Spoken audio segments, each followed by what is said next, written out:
Jesus Christ, Joseph, your fucking name is hard to pronounce. Am I going to be nicknaming someone and annoying the fuck out of them with the nickname? Maybe. Oh, you'll get used to it. He talks in third person. I'm just calling you Fitz. Yeah, I assumed it. Yeah, Fit.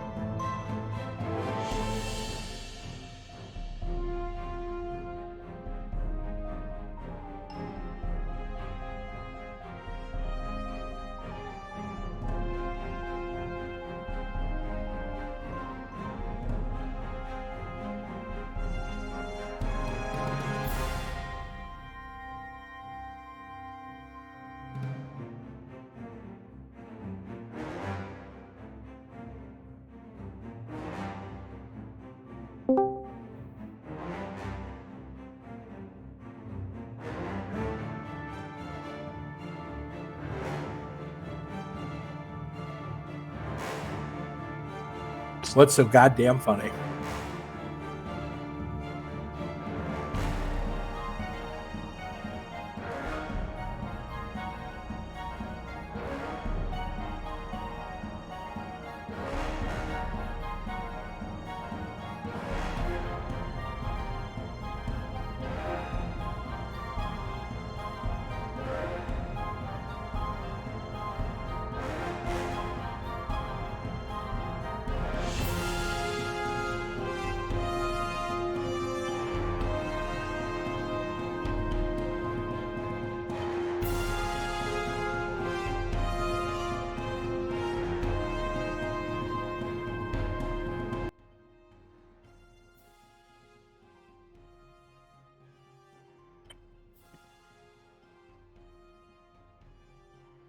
Oh yeah. Oh yeah. Yeah. Oh, and the fucking peacocks are Oh back. no, never mind. The peacocks are. Hold on. I'm gonna be.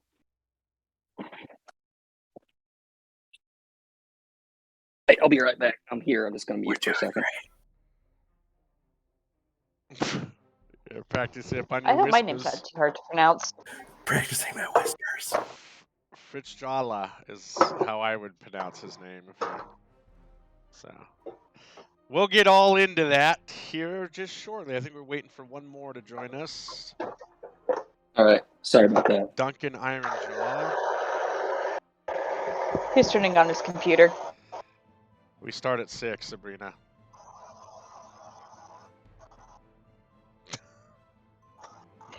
No He just comment. went up So, to start his computer.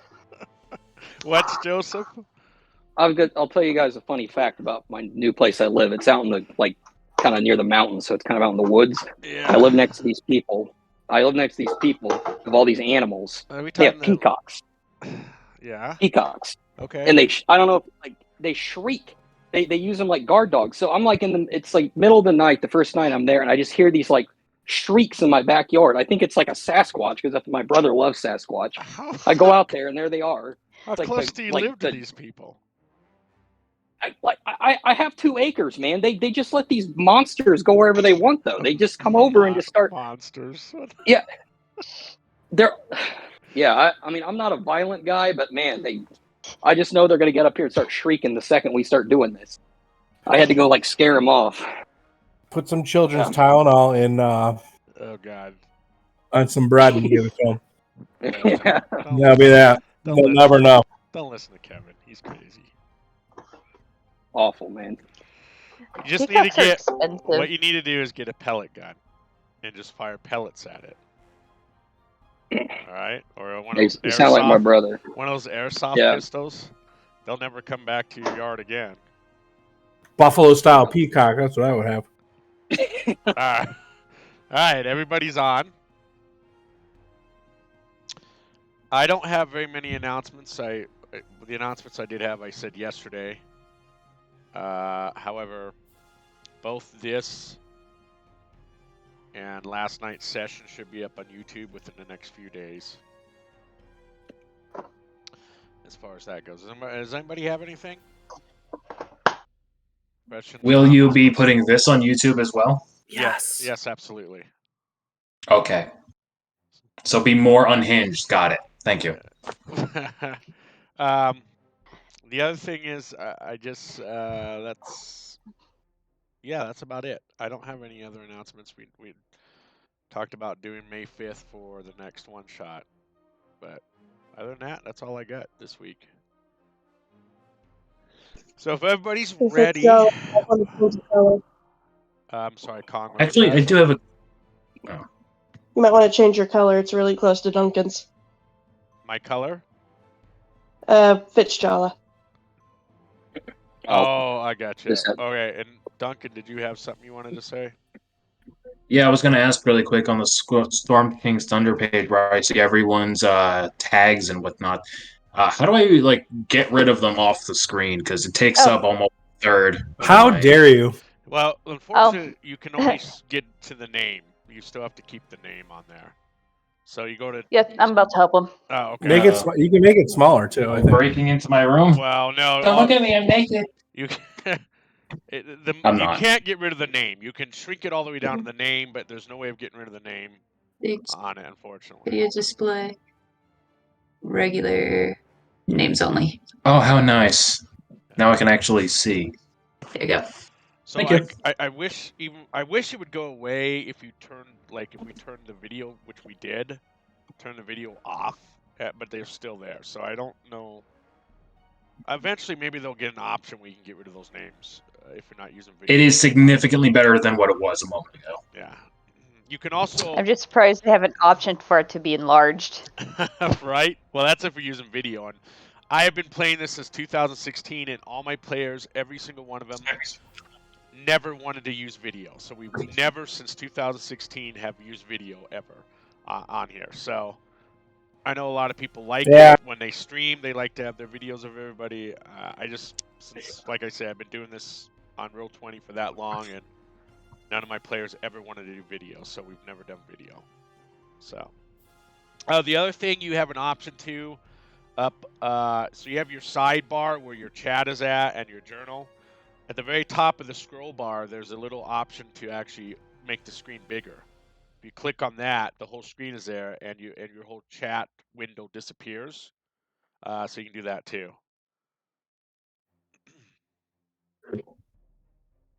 I don't know if any of you guys know that too, that you can do that. You can also create pop-outs. So if you double-click the chat window or the chat button, it'll make its own chat window, and you can move that all around your screen if you want. So you can do that too. Anyway, let's get into this. We're going to start off just with a little bit of adventure background, and we'll go from there. So I'm going to turn the music off, and that way you guys can hear it better. And we're going to go to the map of the North, and we'll talk about the map of the North in a little bit, but that's where we're going to land for now. Tell me if you do not see the map of the North. Oh no! So Burn Sander. Yeah. So We've been there a few times. Yeah. So this is the map of the North, or the Frontierlands, they call it. And let's just let's talk about this the adventure a little bit. So I'm gonna go ahead and start it off here. The year is 1493 DR. Hence, not 1492, guys. It's the first time we're starting in 1493. Known as the Year of the Purple Dragons, it's the 15th of chess. The Savage Frontier, also known as the North, is a cool, rugged, sparsely populated land of snow-capped mountains, rocky hills, sprawling forests, and foggy vales. Isolated strongholds, ancient burial mounds, and the ruins of many forgotten empires dot this vast landscape. Bounded by the Sea of Swords to the west and the desert of Anorok to the east, the Savage Frontier extends as far north as Icewind Dale and as far south as the town of Daggerford. Old roads stretch across the great expanse, linking the dwarven strongholds and mines in the mountains to the coastal settlements, frontier towns, and fortified outposts of humans and other folk. These roads are long, lonely, or poorly defended, making them dangerous to traverse. In fertile valleys, towns and cities have sprung up, separated by dozens, if not hundreds of miles of untamed wilderness, hunted by bandits, barbarians, and monsters. Evil dragons, stirred into action by their dark queen, Tiamat, threatened the settlements of the savage frontier for a time. Ultimately, they were defeated and forced to withdraw to their lairs, while Tiamat was banished to the Nine Hells. Fear of the dragon's wrath has faded quickly with the coming of a new threat: giants. The people of the north are no strangers to giant incursions. Frost giants have long claimed the spine of the world as their domain, and hill giants are known to scavenge for food in the untamed hills. But now, in the past couple of months, giants of every kind have emerged from their strongholds in force to threaten civilizations as never before. And not just frost giants and hill giants, but also stone giants, fire giants, and cloud giants. All the giants are in an uproar. There have been reports of giant attacks around the north have reached the coastal cities of Luskan, Neverwinter, and Waterdeep, stroking fears that the giants are waging war against humans, dwarves, elves, and other small folk. The five of you have heard rumors of goblins terrorizing the settlements known as Nightstone. The rumor that Whispers and Duncan have heard is the High Steward of Nightstone, Lady Velarosa Nandor, is a Waterdavian noble, and she is reportedly offering a reward to anyone willing and able to deal with the goblin threat. Fitzjala Zont, I guess hopefully is how you pronounce it, an explosivo, you have heard that the Nightstone Inn is renowned for its food and cozy guest rooms. The dwarf innkeeper, Morik Orgray, has a fondness for adventurers and a nose for lucrative adventuring opportunities. You should seek him out in Nightstone. Lastly, Andrite, I hope I pronounced your name right. You have heard the Android, yeah. You have heard the residents of Nightstone have a long-standing and seemingly irreconcilable conflict with their northern neighbors, the elves of the Ardeep Forest. Lady Verosa Nander has been searching for skilled mediators to help resolve the dispute. You five are struggling novice adventurers are in need of coin. You decide to follow the rumors and make your way to Nightstone. Your journey takes you along the high road towards the settlement. You come across a two-story inn made of large gray stone and timber. Black, wispy smoke rises from the tall stone chimneys. Dark clouds form and cold drizzle falls from them.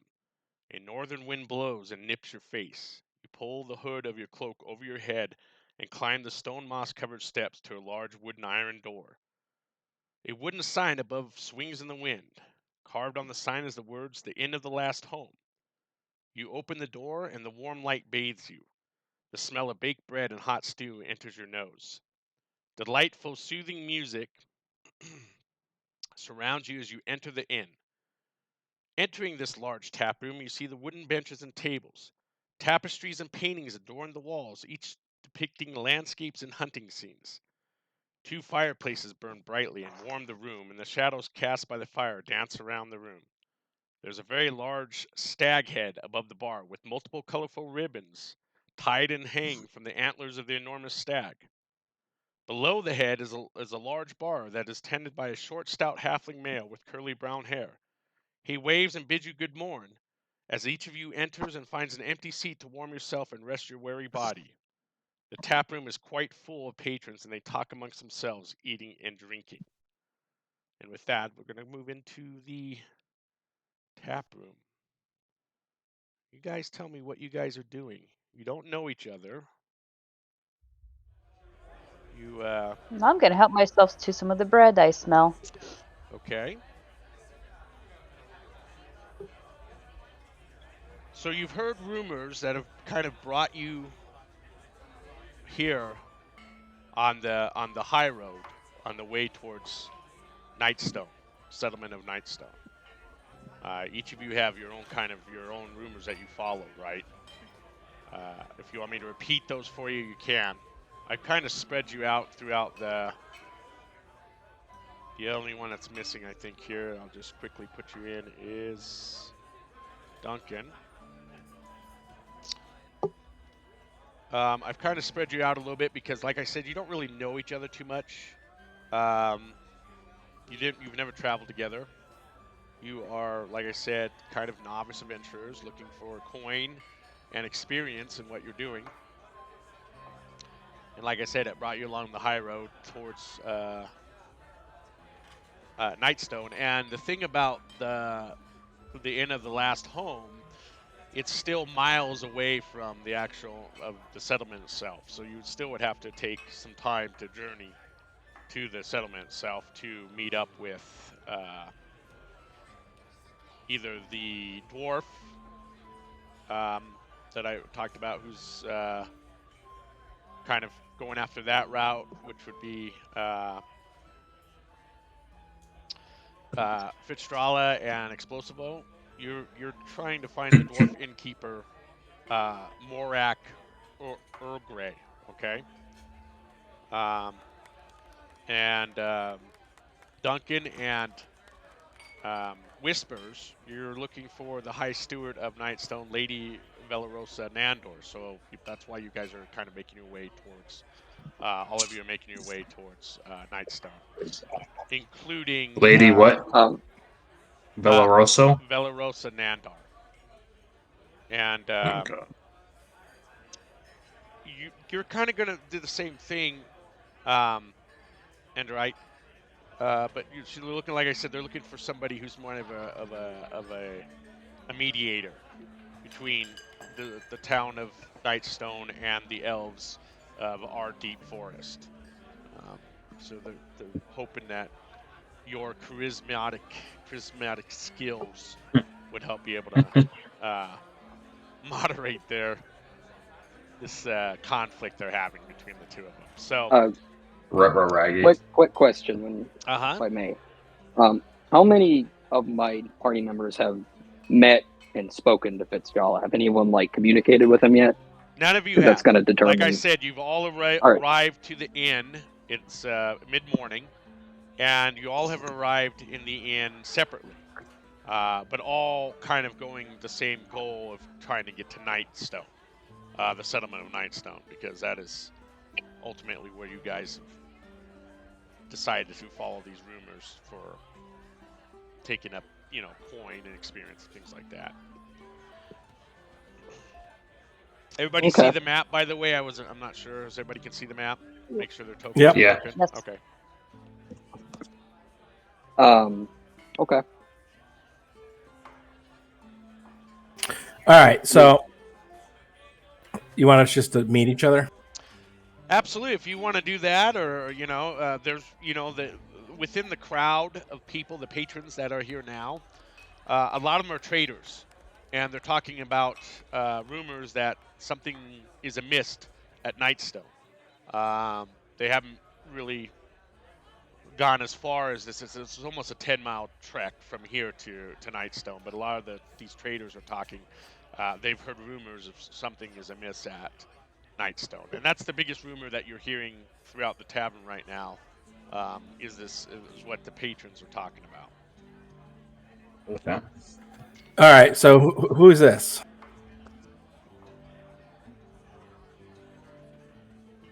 Oh, right there. That's Fitzgerald. He's I'm used to looking at Mort. So Fitzgerald is a very, very big elf. He doesn't look normal. There's just something kind of off about him. Got like a Apache mohawk, and he's very bizarre armor. It looks like it's made out of it's like almost decorative armor, and it's all banged up. He's got a big cloak, and he's sitting there at the table, looks very frustrated, and he's got a necklace.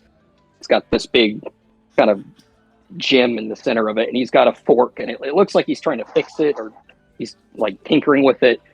He's very angry, and he's just you hear him growling as he's working on it. All right. Well, he doesn't look at you. I just see put on a barbarian artificer.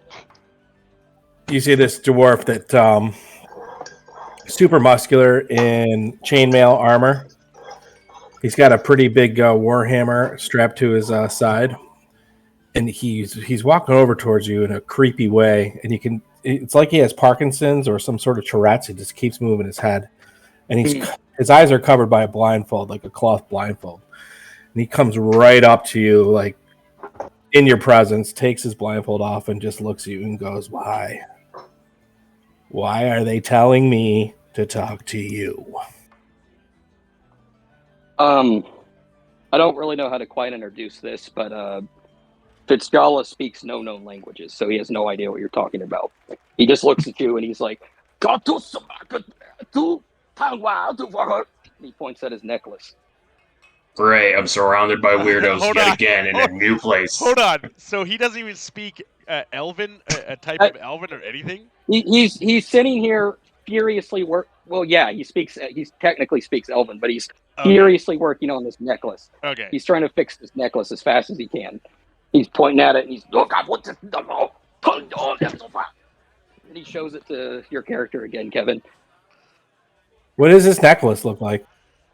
It's got like a big. It's mainly a gem kind of. I guess it's an amulet, and it's got like some kind of glowing rock in the middle. It looks like a cheap magical item. I would describe it as not anything too expensive, like very cheap.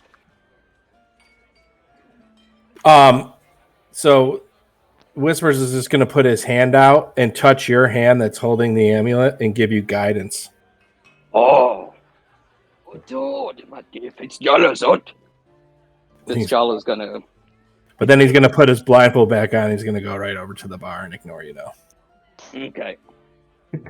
Fitzjala will start working on the necklace again. Why can't I ever go to an inn where there's no crazy people as I sip my ale? Do you say that out loud? Yes, I say that out loud. You see this dwarf's face look at you, but he's got a blindfold on, but you can tell he's staring right at you. I glare angrily and what? What are you looking at? He's going to be like, well, your name too, Duncan, was mentioned. Again, why do I have to be annoyed by all these people? Wait, how do you know my name? He's not talking to you anymore. He's over there. No, whatever. Grumbling. Who's that? Let me ask. I need to Explosivo. Let's talk about your disguise. What are you wearing? I actually had an image prepared for that, and I can post it to the chat now. Woo! Oh, perfect. Let's do it. It's going to be like a creepy clown. Now she starts to make herself look like a balloon? So it's a small. I look like a freakishly short or half orc. Okay. Excellent. All right. So some introductions are done. What are you doing, Explosivo, and also right? I'm kind of Who's that? walking in the general direction of the weirdo who's not speaking language I know. Okay. Because he's fiddling with something, and I'm curious. Curious because you're a Like, tinkerer. Like, what is that? What are you doing? Are you trying to break it? I can break it. This It's like, person what here Nicole- is the barkeep. This is the tavern. Oh, innkeep. it's not a player character. No, that's the innkeep. Would Fitzjala be able to see any tools on Sivo? Yes, Like, quite a few. Oh yeah. Strapped around the really dusty brown gray jacket. He is when he sees you, he's like, "Baita!" He ushers over quickly, and he's puts this crappy necklace on the thing in front of you, and he just starts explaining a million things. You can't understand any of them. But and he's miming like charades with a fork screw oh totally.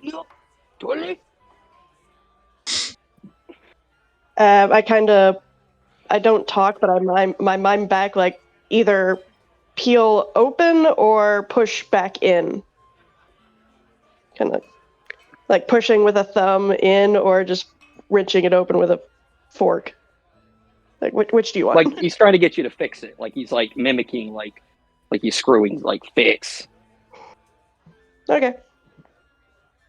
See, probably Arcana if I had to take a guess. Like it's literally just like loosened, like the dumbest person in the world to figure that out. Like he just doesn't have any. You gotta fix it for him? Yeah, why not? All right. Pull out my tools and fasten it back in. Okay, he like it just kind of lights up a little bit, and he instantly puts it on, and it kind of blinks a few times, and he starts talking. And as he's talking, his voice seems like it's coming out of the necklace and not his mouth, and it's like it's like one of those old kung fu movies where his mouth's not syncing up with his words. And he's like, he just looks at you with this, it's like this really high voice. He's like, "Thank you, my friend, my ideologically correct friend. You are a male of your species and small. You are a boy. You are my friend. You are my boyfriend." And he pats you on the head. Yeah, he kind of like bats at your hand, like, no, don't touch. Yeah. Oh. You know what it kind of reminds me of a little bit? If anybody's ever seen the cartoon Up and the dog. Yes. Yeah. Oh, yeah. That's good. You are my friend, and I love you. That's actually perfect. Squirrel? Yes. And he's just like, he's insistent, like, "You are my ideologically correct boyfriend."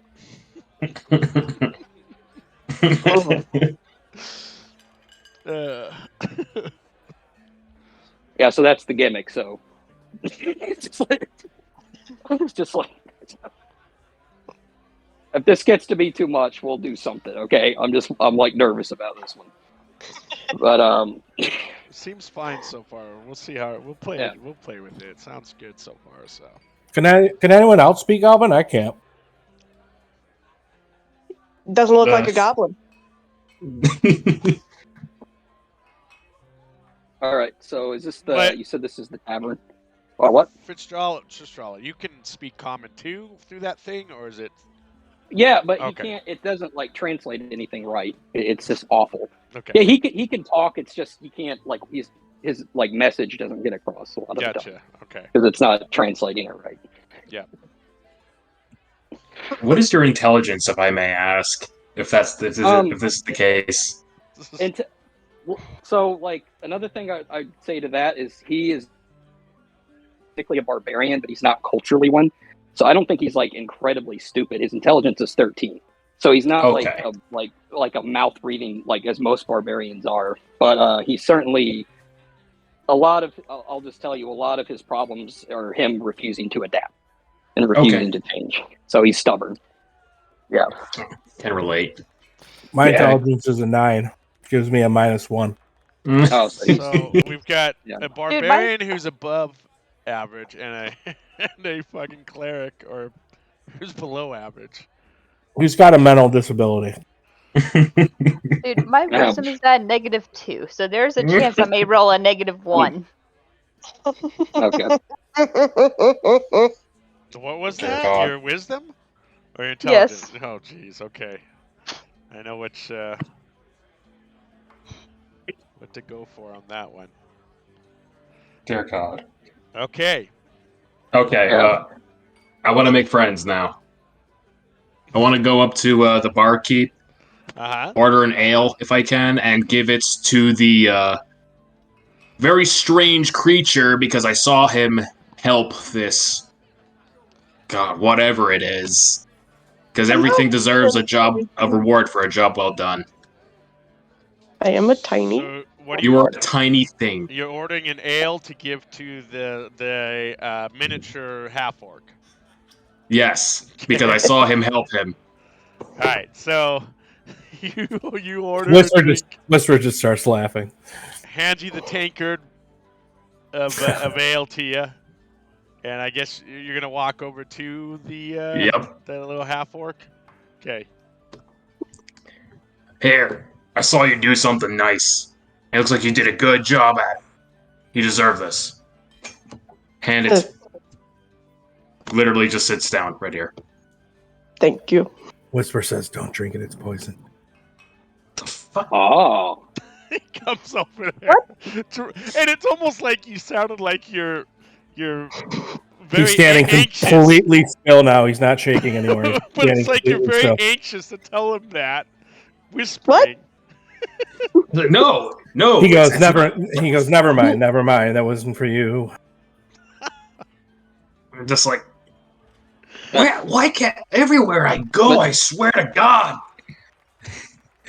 it's not poison. Yeah, I promise. I would never poison someone for doing something like this. No. Here, do you want me to take a sip? I'll show you. I still I'll just take sniff it it back. before I drink it.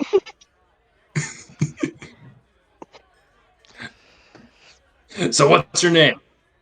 Sivo. Yeah. Sivo. Okay, I'm Duncan. Hello, Duncan. So I hear on these parts that some weird happenings happen up north or wherever the fuck I'm trying to go. Where am I trying to go again? All right, 10 miles from here. Nightstone. So it's about Nightstone.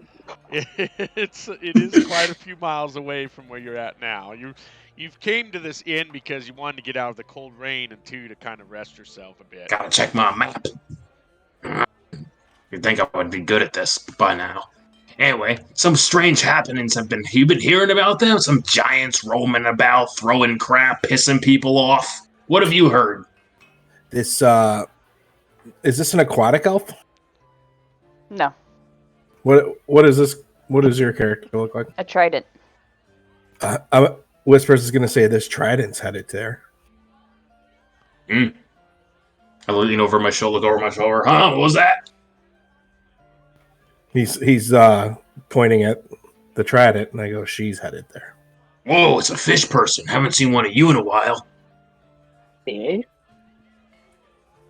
You guys just caught me with bread in my mouth. With a loaf of bread in my mouth.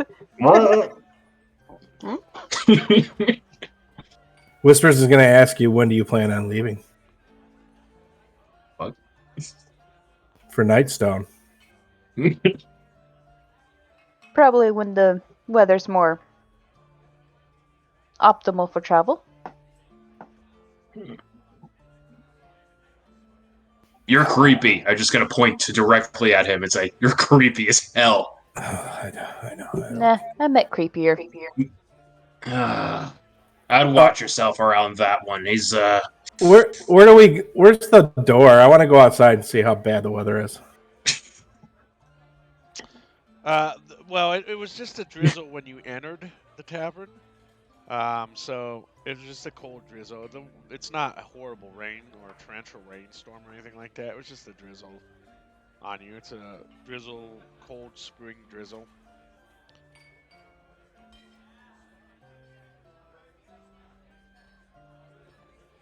What time of night is it? It's midday, so the time is actually... Our time is undefined. Why is my time not working? It's just working. Alright. Let's... Here.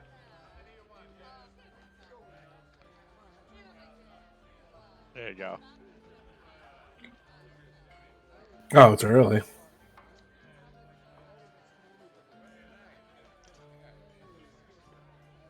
okay. Well, I look over at fish person.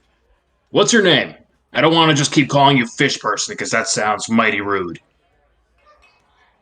Agree. My name's Andrite.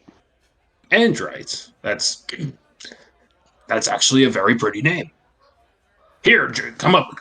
Come and sew it with me. Sit down. I just met this guy. He's what are you actually? I say to Sivo. He is my boyfriend. I'm gonna guess he's two half orc, lovers. half How halfling. nice. And then Fitzgerald look at you. I owe you debt. You No, to Sivo. To Sivo. No, thank you. He points to his collar or the necklace. Ah, so you're those kind of lovers. Okay. To each their own. That's fine. I don't know this person. Don't put words in my mouth. What? Just met. Just met. Okay. So, as I was saying before, there was some strange happenings about there. Have you heard anything about this? I'm sorry, I'm bad with names. I've always been... Faces is my thing.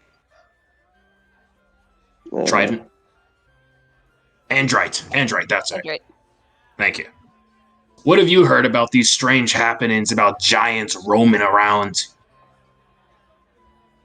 Oh, the only thing I've heard is that there's a conflict between people and Darkstone and the forest nearby. I haven't heard that one yet. I've heard giants throwing crap at one another, just laughing about it, and humans and other creatures getting caught in the mix.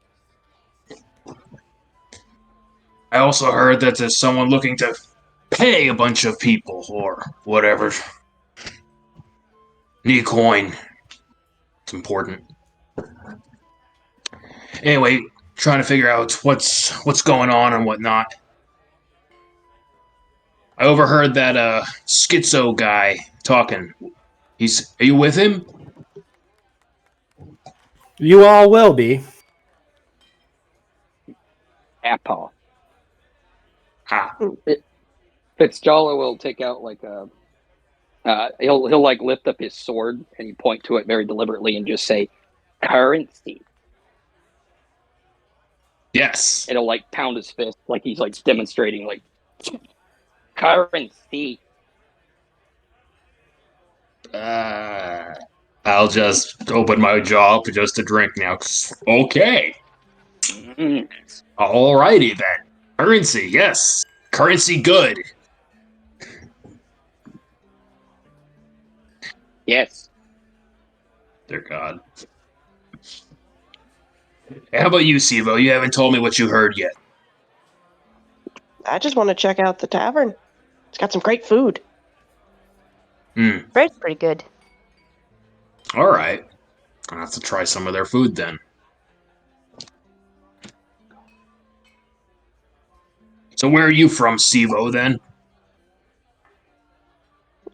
I'm more of a traveler. I don't think I'm from any one place. That's fair. Yeah. I'm originally from the army, but like I said, I was trying to find out what's going on, report back, see what happens. If something's bigger than it should be, see what I can do about it. But either way, see if I make some coin in the process.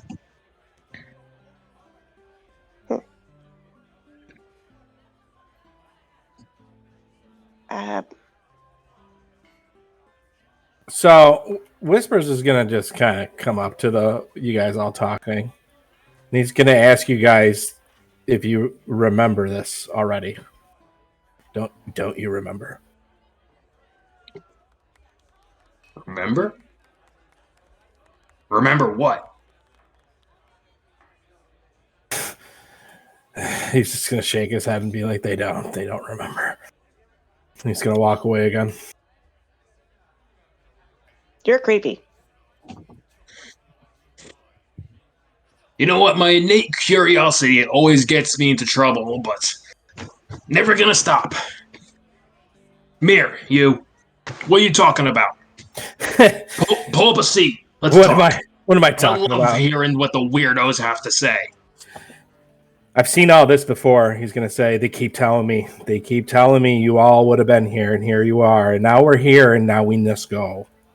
Oh, okay. Do tell. Where are we going? We're going on a lavish adventure. He's going to say that night. What is the place called? Nightshade?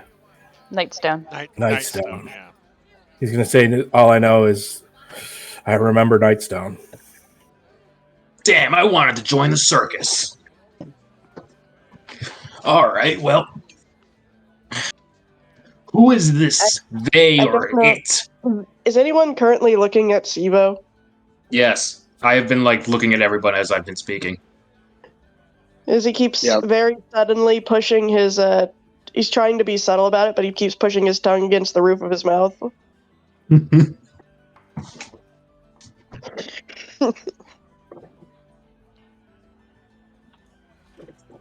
Just like, yeah, drink. Press tongue against the top of the mouth, drink.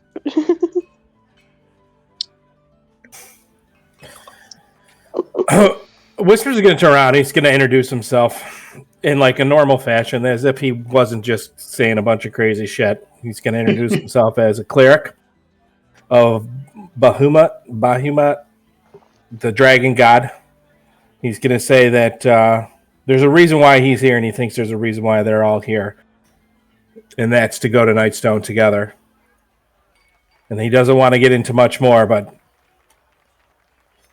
he thinks that we should all trust each other, because that's what Bahamut tells me. Well, call me a filthy nerf-herder.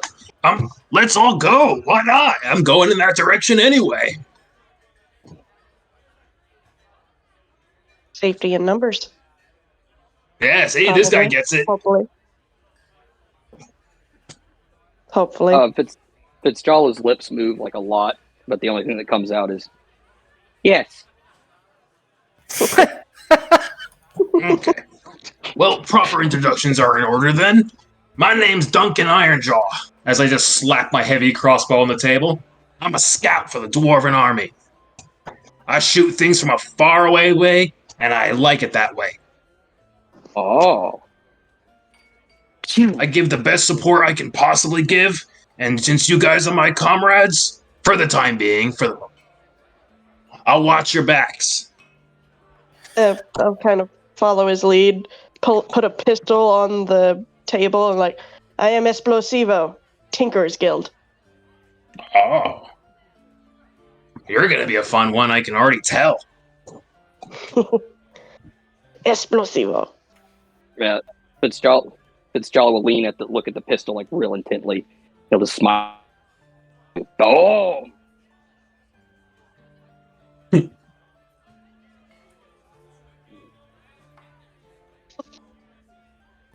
All right, well, Whispers will shake anyone hand that wants to shake it. Sure, why not? Give me here. Give it really strong, very strong handshake. I love meeting the weirdos. I hate it, but I love it. Always have good stories to tell. He's not a weirdo.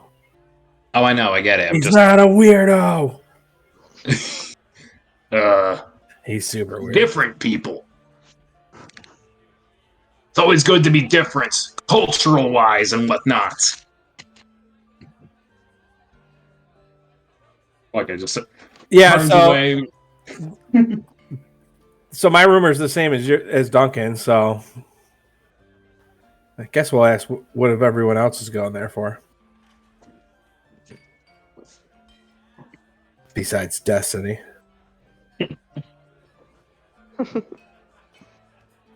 Did you say that out loud in character or? Yeah.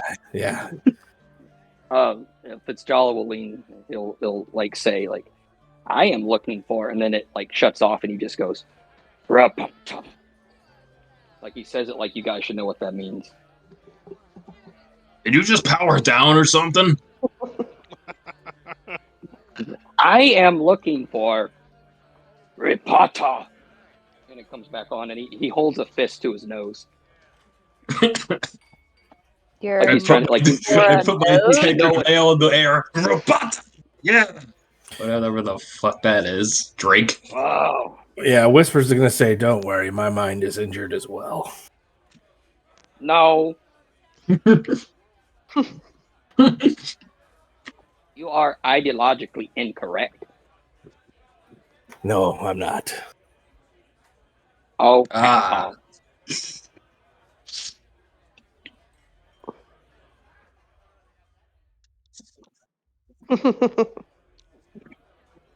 Yeah, Fitzgerald will look at the Triton and just go, "Doctor of Fish." Did you just call me daughter of fish? Whispers just shakes his head like, oh man, this guy's a dummy. And he'll just like his lips are moving a lot, and it just goes, yes.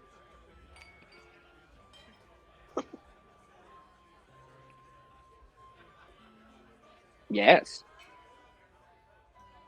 Yeah, I'm putting my gun away. How far away is this Nightshade? Nightstone. So it's several miles from here. Yeah, roughly 10 plus miles from the inn. If you leave now, you probably get there by dark. Oh, maybe we should see if we can get a carriage. How much does that cost? I'm not made of money. I don't know, but I like carriages. Oh, you better learn how to walk then. It's good for your legs. Strong.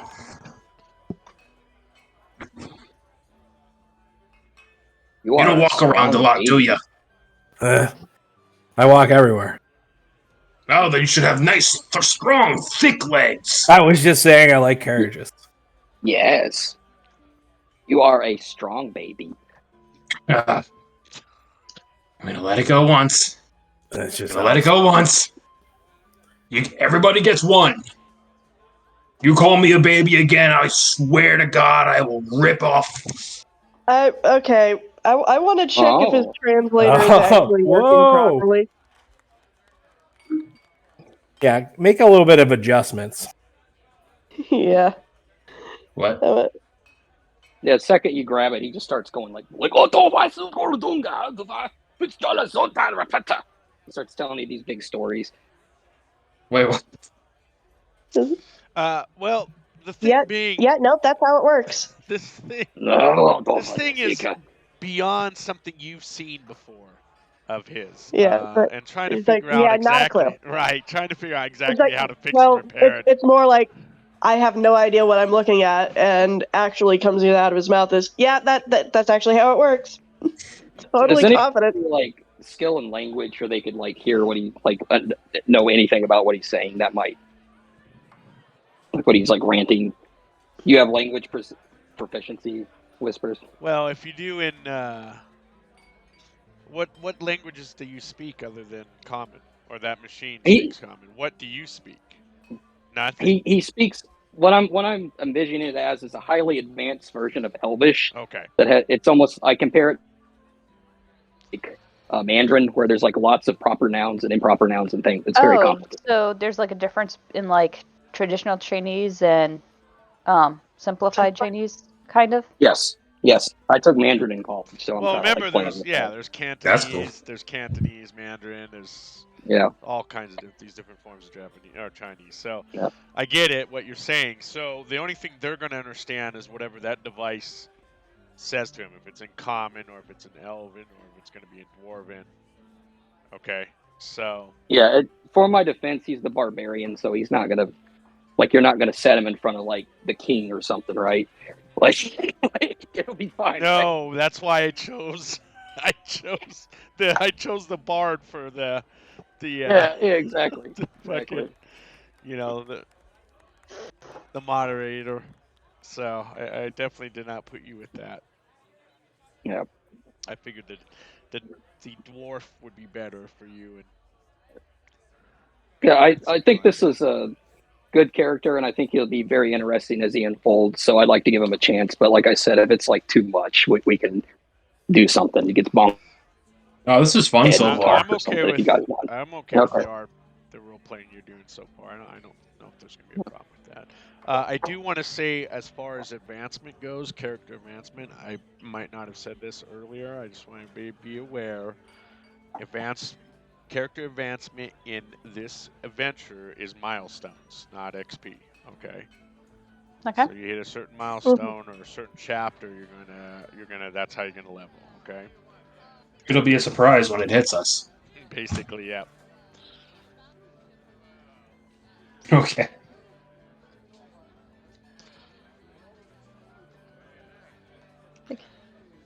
While they are talking, we'll take a glance around the tavern and see if anyone is here that I'm supposed to talk to about the Gelidations. So most of the patrons to you look like traveling merchants, traders of the sort. Very few look like any dignitaries.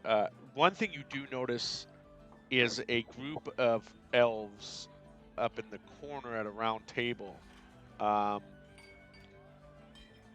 You don't know if these are ones you're supposed to meet with, or you're actually supposed to meet with. You're actually supposed to meet with Lady Velarosa Nandor. Anyway, but you do notice, that's one thing you do notice over here is a group of elves. They're kind of keeping themselves.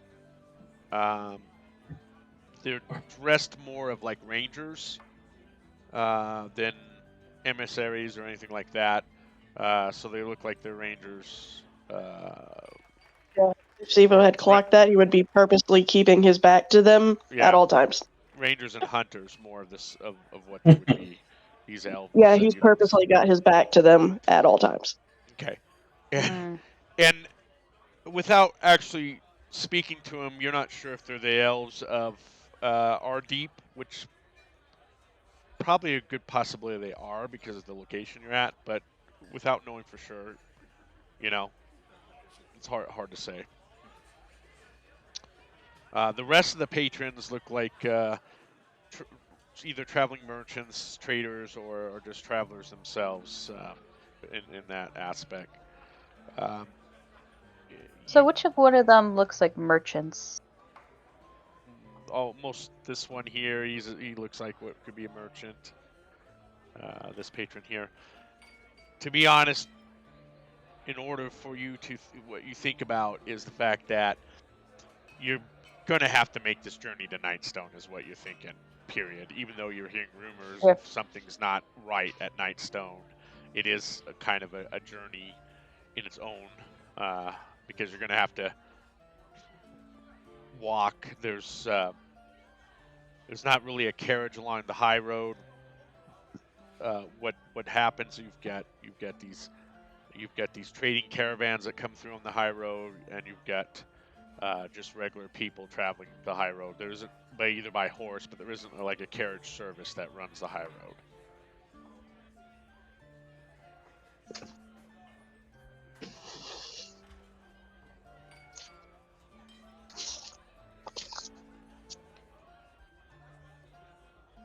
Well, do you guys want to keep going? We can get there by nightfall, or we can stay here and head out in the morning. Best to go now. Don't want to ruin daylight. Yeah, I think it would be safer to travel by daylight. Travel sooner. It's better. All right, let's go. Grabs heavy crossbow off table. Real quick, I'm gonna go up to the barkeep and order another loaf of bread. All right, you take the bread with you then. Yes. All right, so you wrap it up in some kind of cloth or handkerchief or something that you have on you, as you take the bread with you. The ale was 2 copper pieces. The loaf of bread's 1 copper piece. If you want to remove that from your inventory.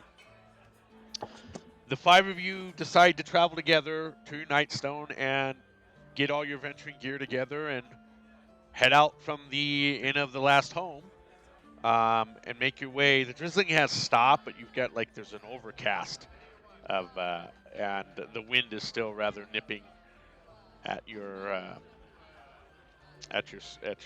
face, your exposed skin of any sort. The sense, like I said, you are along the high road, and you're going to make your way towards Nightstone. So you're actually coming up north from Daggerford. Basically, you're probably right in this general area here on High Road. You came up north past Daggerford, heading towards Nightstone. You've been traveling along High Road, and you spotted wooden signpost next to a trail that heads north into the hills. Nailed to the post are 3 arrow-shaped signs. The 2 marked Waterdeep and Daggerford follow the high road but point in opposite directions. The 3rd marked Nightstone beckons you to follow the trail. If memory serves, Nightstone is roughly 10 miles up the trail.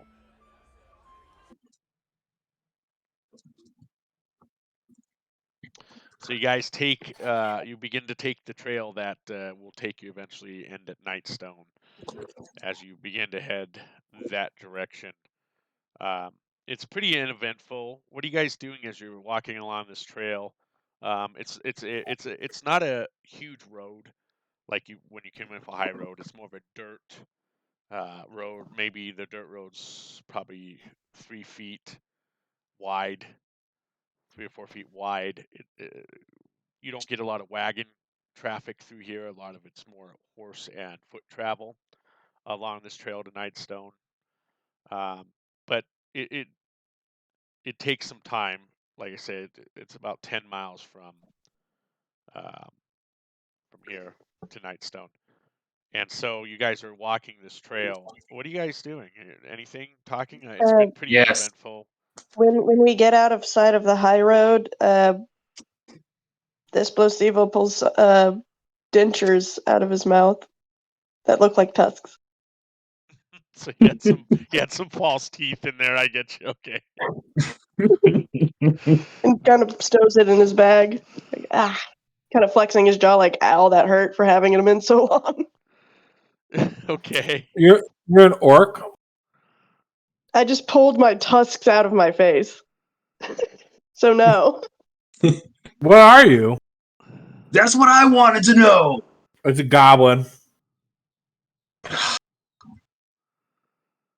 Yes. You know what? That's whatever. If you can do your job, you're fine by me. I Never don't met a- care. Friendly goblin. They're rare. They exist. Especially look at all those little tools he's got. He's got to be smart.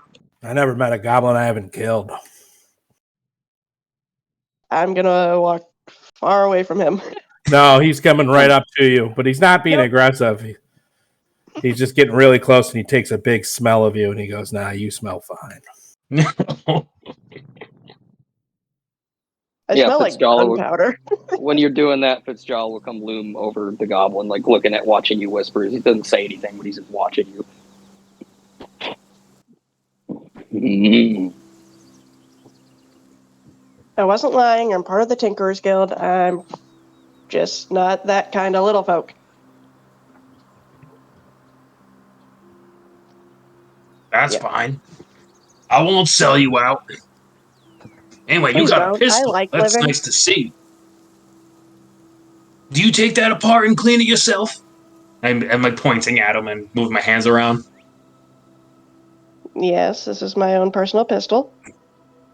Do you know how to make grenades? Hadn't thought about it. You should. It's like a little fireball inside a small thing. You throw it really far and go boom. It's beautiful. You should. Yeah, Look, if you ever make any, give me one. Me too.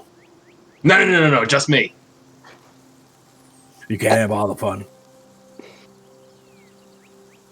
Fine, give him one. Give me two then. The dwarves who just went from like, oh my god, it's a goblin. To To give me grenades. grenades. To best friend. Give me We like the boomsticks. Little boomsticks. gunpowder is a specialty of mine. Yeah, you're literally covered in it. When's the last Yeah. time you bathed? You know what? I'm not one to talk either. Who am I kidding? 30 miles ago. No, that's fair.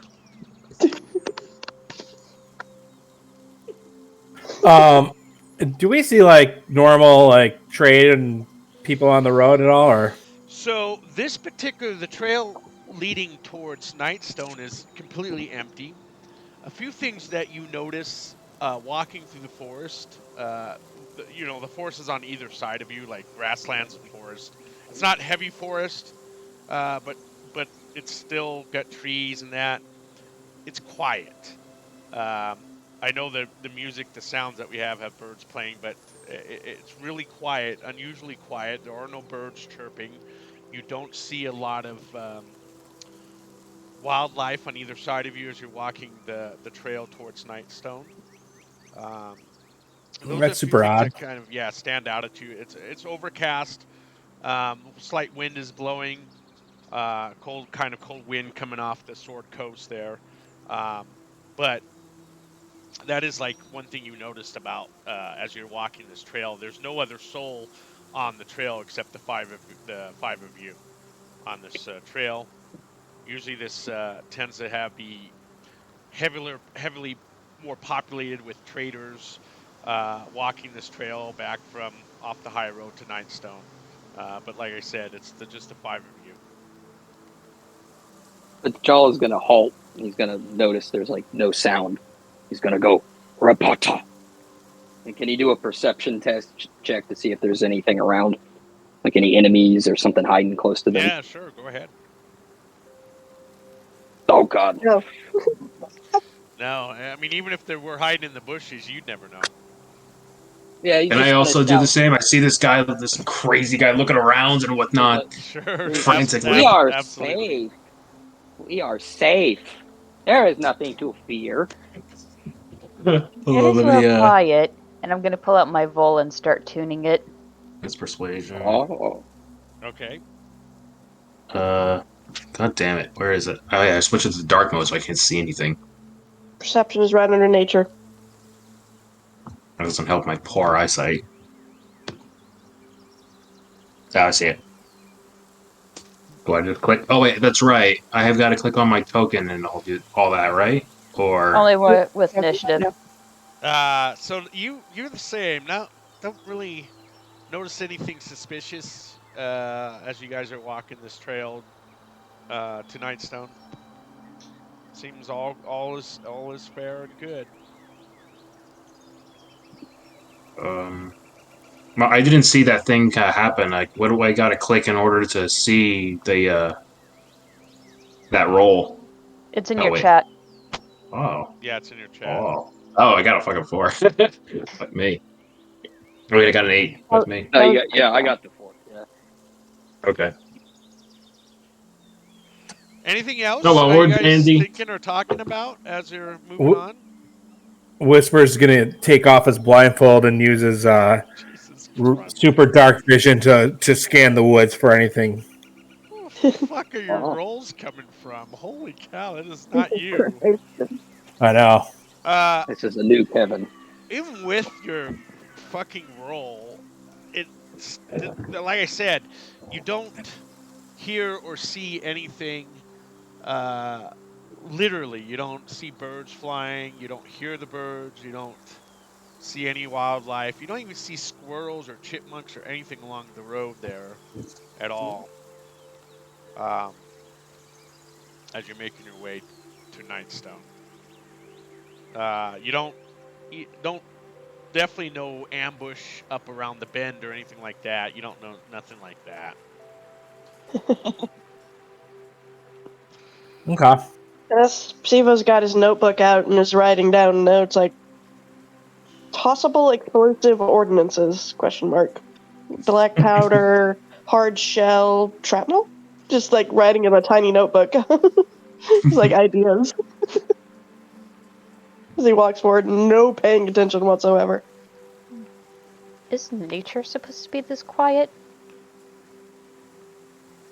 Yeah, something's off, but I can't. I don't see anything. I mean, I could end the silence. I could play a slow song. No. No, I don't need a song.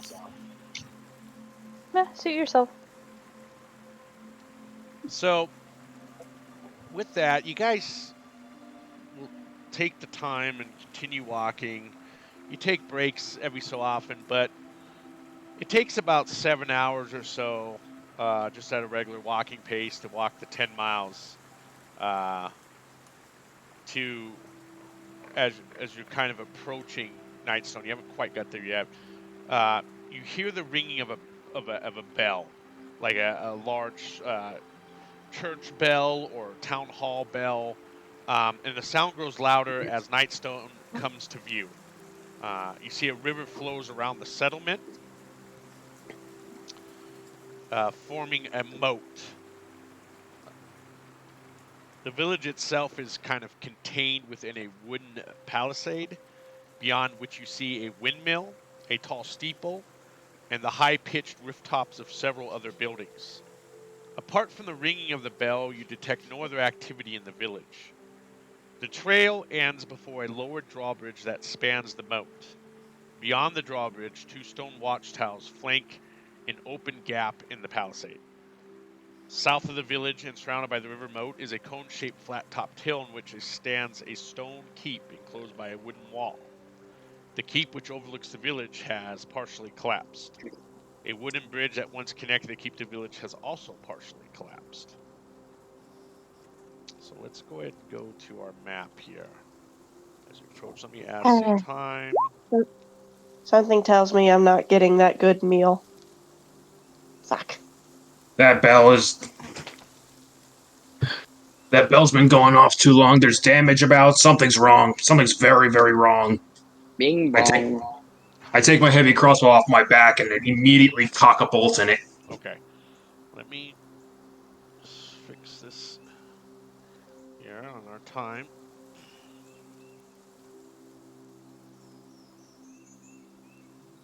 Yes, now it's night. Yes. Actually, Yes, seeing Duncan do that, my character will pull out his sword, so he's not caught off guard. Eh? No, I'm gonna pull out my rapier. My great sword. I forgot what it was. Little goblin dude, arm yourself. Okay. Something's wrong. Alright, so let's go and go to the map here so we can get a better look at what the description just told you of there at Nightstone. Good fucking lord. Yeah. Who is that? What? This big thing. Is that just a compass? Please just be a I compass. think that's the compass. That looks like a compass. That's just the compass. That is just the compass. Calm down now. That is just the compass. I don't think Wow. the DM would murder us immediately. Yeah, you're only level I It's a don't one. know. strider giant. You're only level one. Yeah. I wouldn't try to murder you guys yet.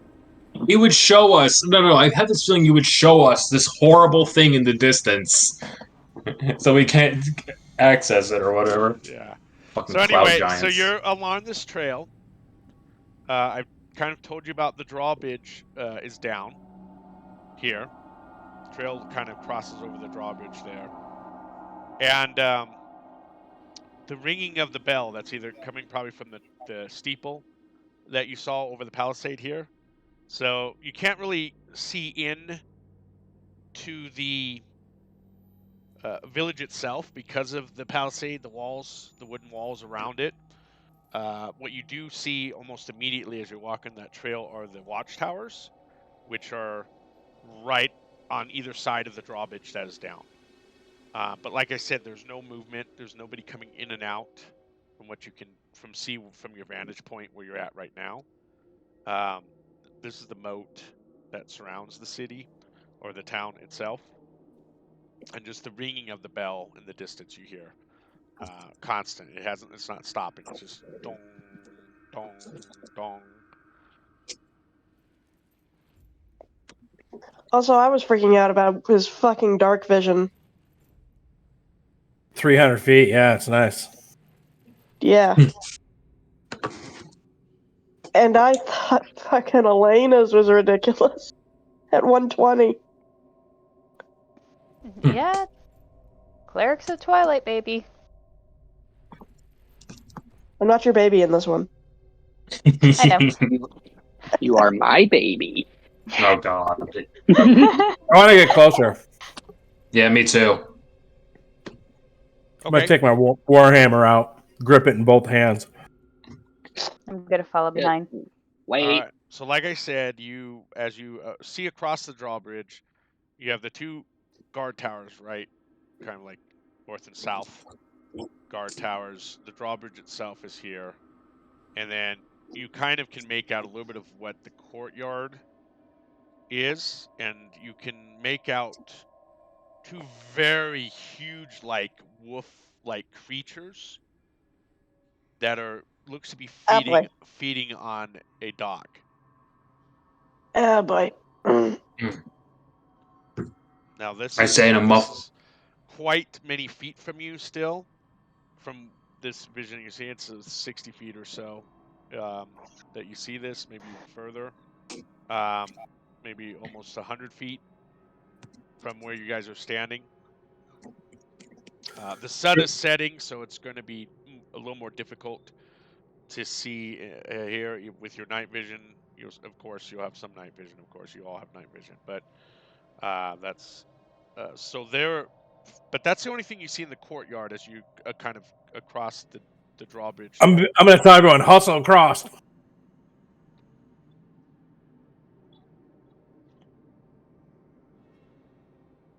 Not a big fan of water. I say in a muffled voice, like trying to hush hush. Big guys in front! Big guys in front! Are you guys going to try to be stealthy about this as you're running into this Oh, courtyard yes. across the drawbridge? I'm in heavy armor. I'm not being stealthy. It's just It's that will. at disadvantage. Oh no.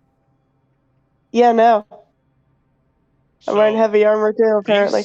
these two watchtowers, they flank the entrance of the village, forming like a gatehouse of sorts. You see that each tower contains a winch, and the mechanism kind of must be inside these guard towers that actually raise and lower the drawbridge. But like I said, the drawbridge is down, which is strange already to all of you. Because of night, typically the drawbridge is already drawn up with the setting of the sun. The other thing are the two huge creatures that you see in the courtyard who have not noticed you yet, because they're busy eating a dog. What else you can kind of see in there? It's empty. I mean, there is some damage to some of the buildings as you take a quick scan around. The other thing you kind of notice is kind of a huge crater right here, but near the dogs, near these creatures. Oh my god, are those stones that actually literally fell from the sky? Give me a let's do a intelligence. Let's do an intelligence check. All right. All of you can. Can I also? Yeah, you all can. You can assume somebody dropped those boulders from high up in the ground. That's what you get for being the barbarian, buddy. Yes. Even with a 13. So you can surmise that these large boulders, these boulders were dropped from the sky. Yes. Gotta be kidding me! They were serious. I like mumble.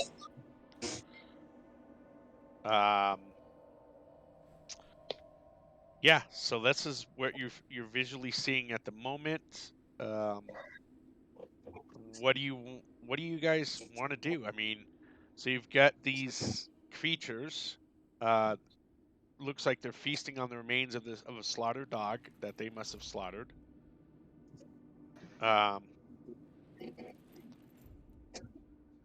And haven't quite noticed. I don't know whether or not I would have been too young to remember what those are. So, is there anyone else besides these dogs? That's all you can see at the moment from where you guys are situated.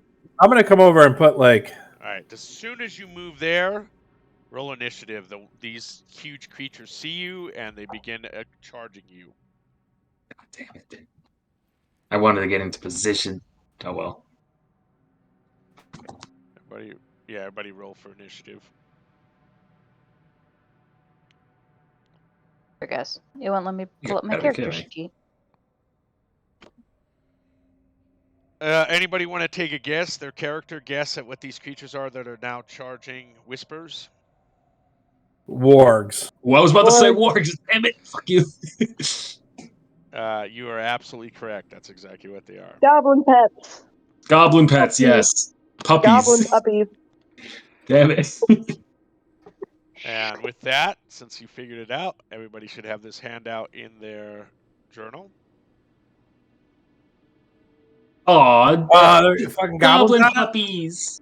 So, Are Did there they shoot goblins their on them? faces? This goblin led us into a trap. Hey. No. He's already blaming you. All right. Let's make sure. Let's see. Is everybody? I have a speed of 25. Damn. There's my initiative. Yeah, we're slow I'm bitches. faster than you. I can outrun you. You may be able to outrun me, but you won't get far. Holding my crossbow with a gentle slap. So they're charging over here. Let's get some music playing here.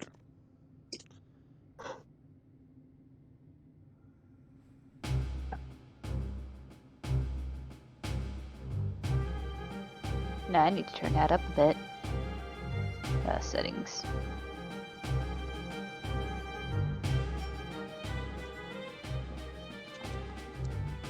Okay. All right, Duncan Ironjaw, you are up. Woo.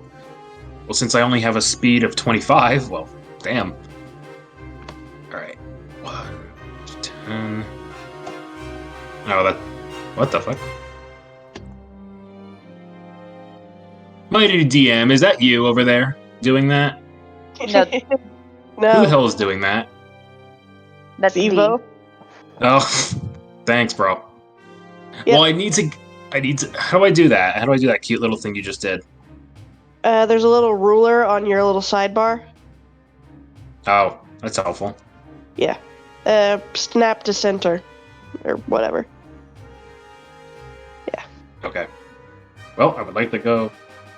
Now I gotta let go of the thing. And Go back you to your gotta cursor. click back How on do I your get select. rid of it? Oh, no snapping. Go back to your select tool. Yeah. Okay. What the fuck?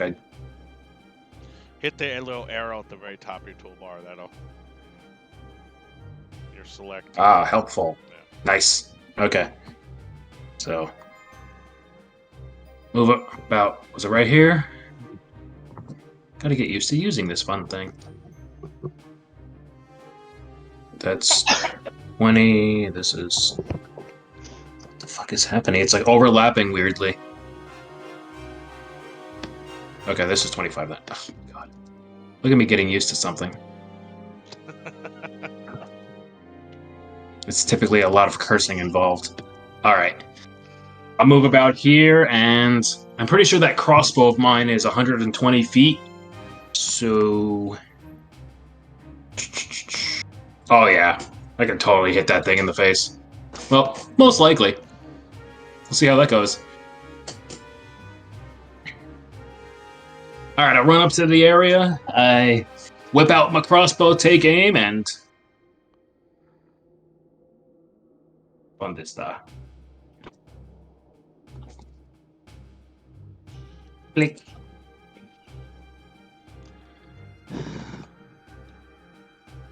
Alright, I fired. Where's the thingy? All right, so Oof. what is it +2? Your fighting style? Okay. 12. The bolt zips past the front of the warg, kind of lands and sticks into the building behind the warg here. Oh dear. Okay. That ends my turn then. Yeah, okay. It is now the warg's turn. How do I only have a +2 to that?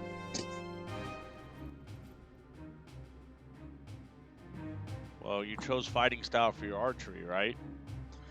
Yeah. You don't. You rolled a. The additional +2 is because of your fighting style. You actually Yeah. have a +3 for dexterity, +2 proficiency. You just rolled shit. Just No. yeah, you Yeah, can, yeah, you rolled a 5. just hover over with your arrow, and I'll give you the breakdown of your roll if you hover over the numbers. All right. So it is the warg's turn as they move in, charging at. First one moves there and is going to bite at Whispers. Oh my god. For 10 piercing. Roll me a strength saving throw.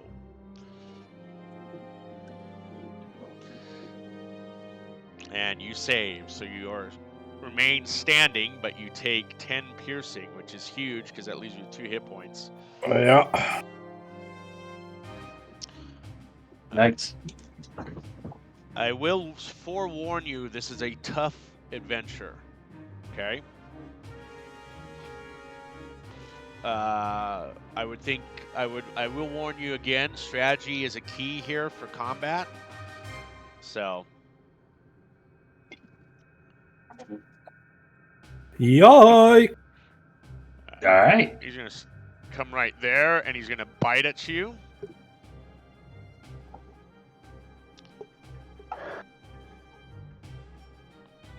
And he does miss you on that attack. So that ends their turn.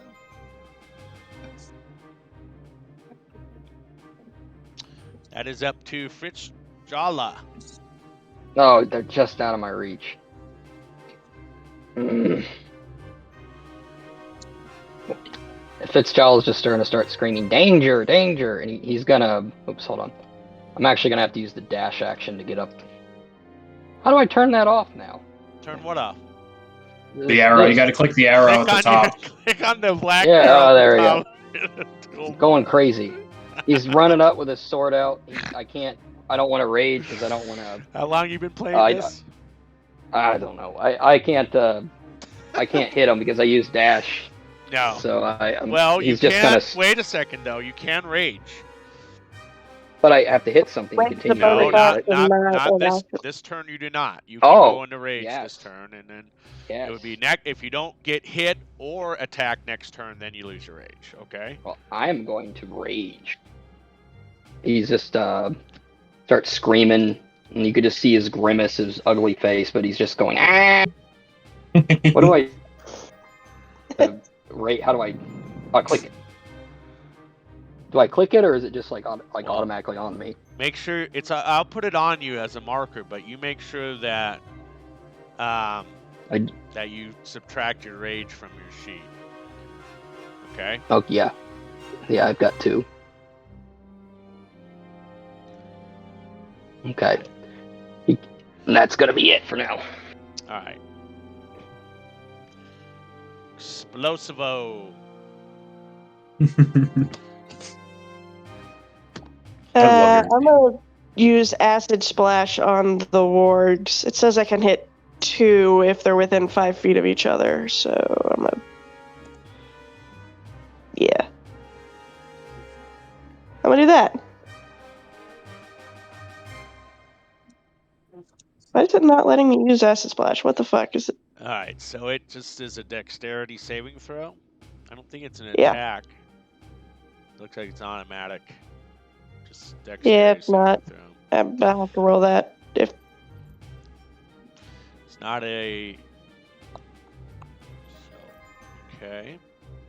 I can hit both of them if they're within 5 feet of each other, so they'd take that. So they save. Damn. With an 18. So the bubble goes flying past them and lands somewhere behind them and doesn't cause any kind of acid damage to them. That it? That's all you got? You got movement left? I'm gonna move up kind of here. Yeah, I'm gonna move up here. Okay. Alright, that ends your turn. Android's turn. All right.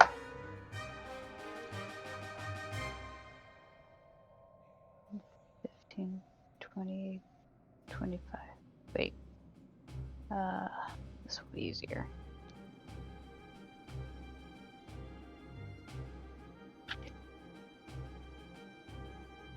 Okay.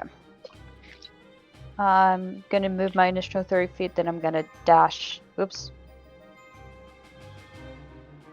Up to this guy. Let me check one of my spells. Nope, that's an action. Okay, never mind. So I'm gonna end my turn right there with my rapier out. Bardic Inspiration, anybody? Oh, That's a bonus forgot I had action, that. I believe. So, yeah, I'm gonna give it to Whispers. Whispers, Bardic Inspiration. Tell us how you deliver your Bardic Inspiration. Since he said something about the Great Platinum Dragon, I recite a poem that I remember reading about him. Okay. Ooh. Really can't play any of my instruments since they require 2 hands.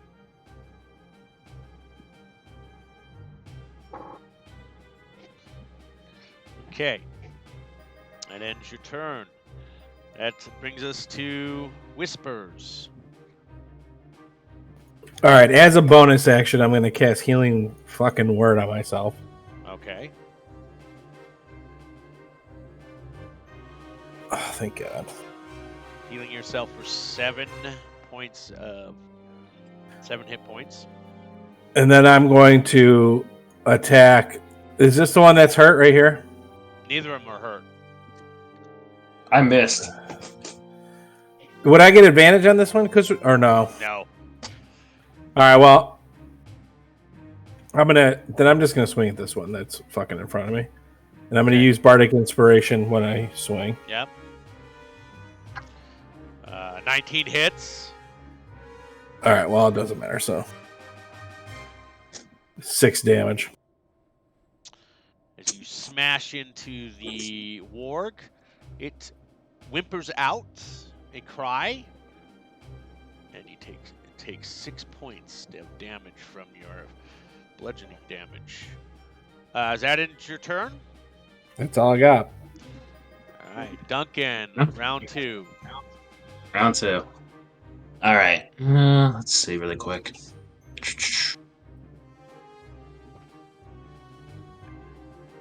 Right about here, and if I fire from this location over here at this boy right here, Uh-huh. will I be at disadvantage, or can I just do that side shot? Well, you're just moving back, right? Yeah, I'm moving back, and then I'm gonna fire at it. Yeah, that's fine. No disadvantage shouldn't be, as long as you're in your proper distance still. Oh, definitely. Okay, so I'm gonna go right over here and fire at that one. Yeah. So I gotta get used to this again. My goodness.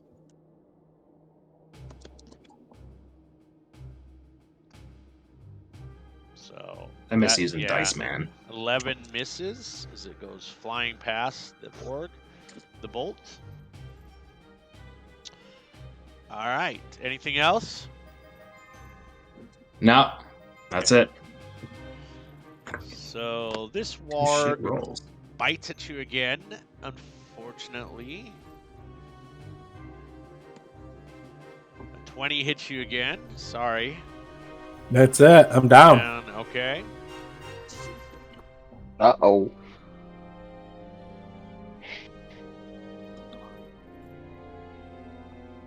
right. Let's see here.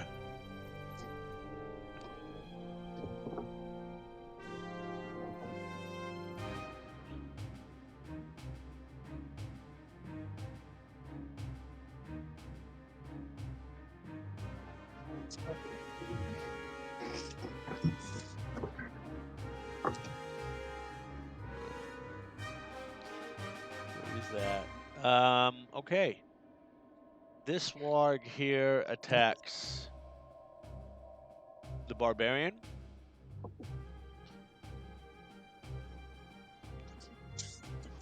And a 10 misses. And that ends Yes. your turn. Okay. Raging, I am going to cast, or not cast, sorry. I'm going to use this cantrip thing we put in as his racial trait. I can use it the Yes. first attack I make. Yep. So I believe it's just a normal longsword attack, and then the thing next to it takes like 4 fire damage if I hit. Yeah, whatever your So strength modifier is, does that damage. yeah, so I'm gonna, I think swing. Which one was? Which I can't remember which one. This is the one Whispers hit, right? Yes. Okay, yeah, that's the one. Since he's down, I'm gonna take a swing at that one. Okay. Wow. Okay. 26 Nice. definitely hits. Okay. Yes. Oh. All right. So it takes 17, and the one next to it is gonna take like 4. It's kind of green flames fly off his blade like some Yeah. sparks and land on that one. all right. Let us look at roll me a D100. Oh, I forgot I got to do that. 28. Okay. Let's see what your crit gets.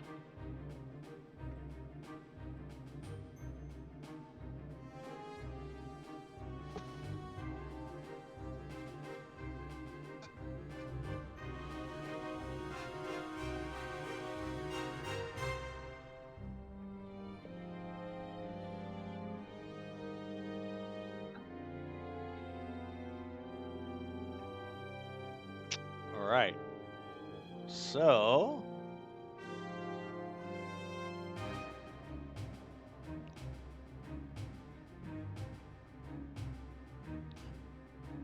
this creature here takes an additional 6 points of damage from your massive critical hit, killing it. Tell us how it died. Oh, he just kind of leaps at it with the flame sprouting from the sword and stabs it in the jugular, and he whispers, "You are a pig." Yanks the sword out. Okay. All right. So, Wait, one more thing. Now that he's dead, or now that he's down, I'd like to move around to the back of this one and try to gout it to like he's just like like screaming at it, trying to get its focus off his party members. Okay. That'll be the.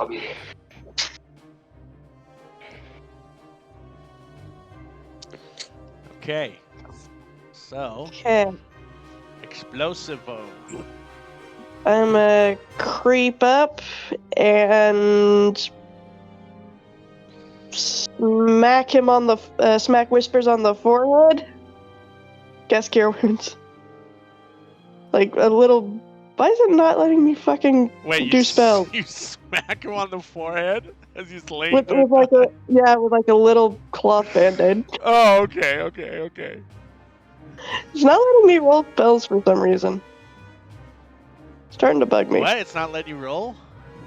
It's not letting me do spells for some Let reason. me look at your character sheet here. What's going on? Yeah. Because I checked earlier and it let me, but I have spell slots. But it's just not letting me roll spells right now.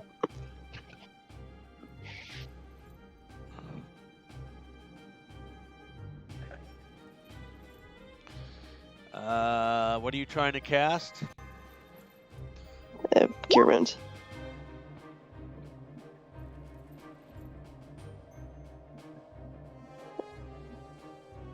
Oh, cure wounds. Okay. Yeah, I'm gonna smack him a band-aid on his forehead. There it went. It went in there. So It's not letting me roll it. You just gotta roll like hold on. It's not set up to roll. Probably. Let's look at. Let me see here.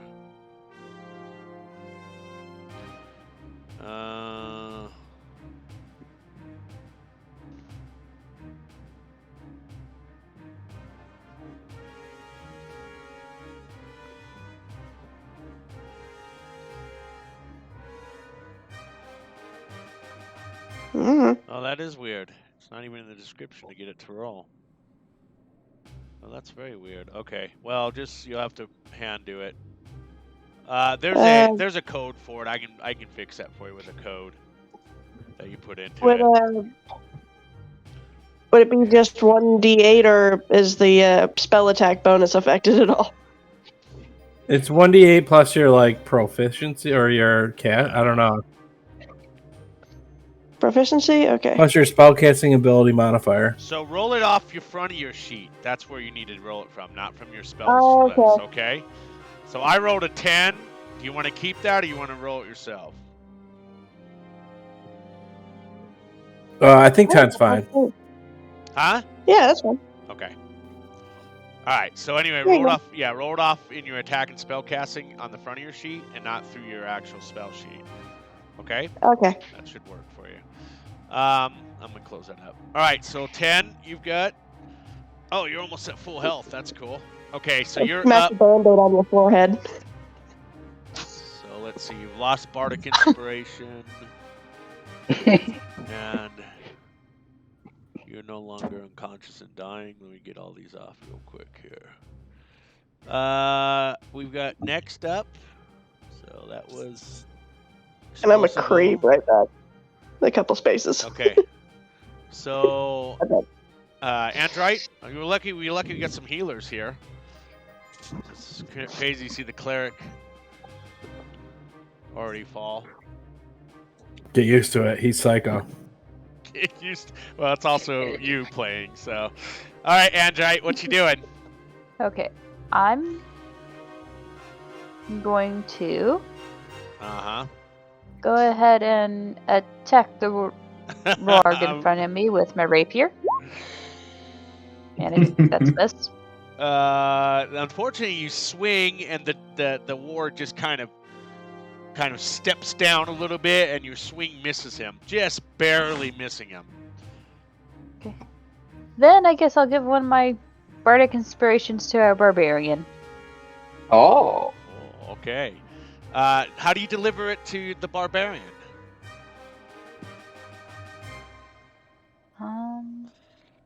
Let's see. Probably recite a battle poem.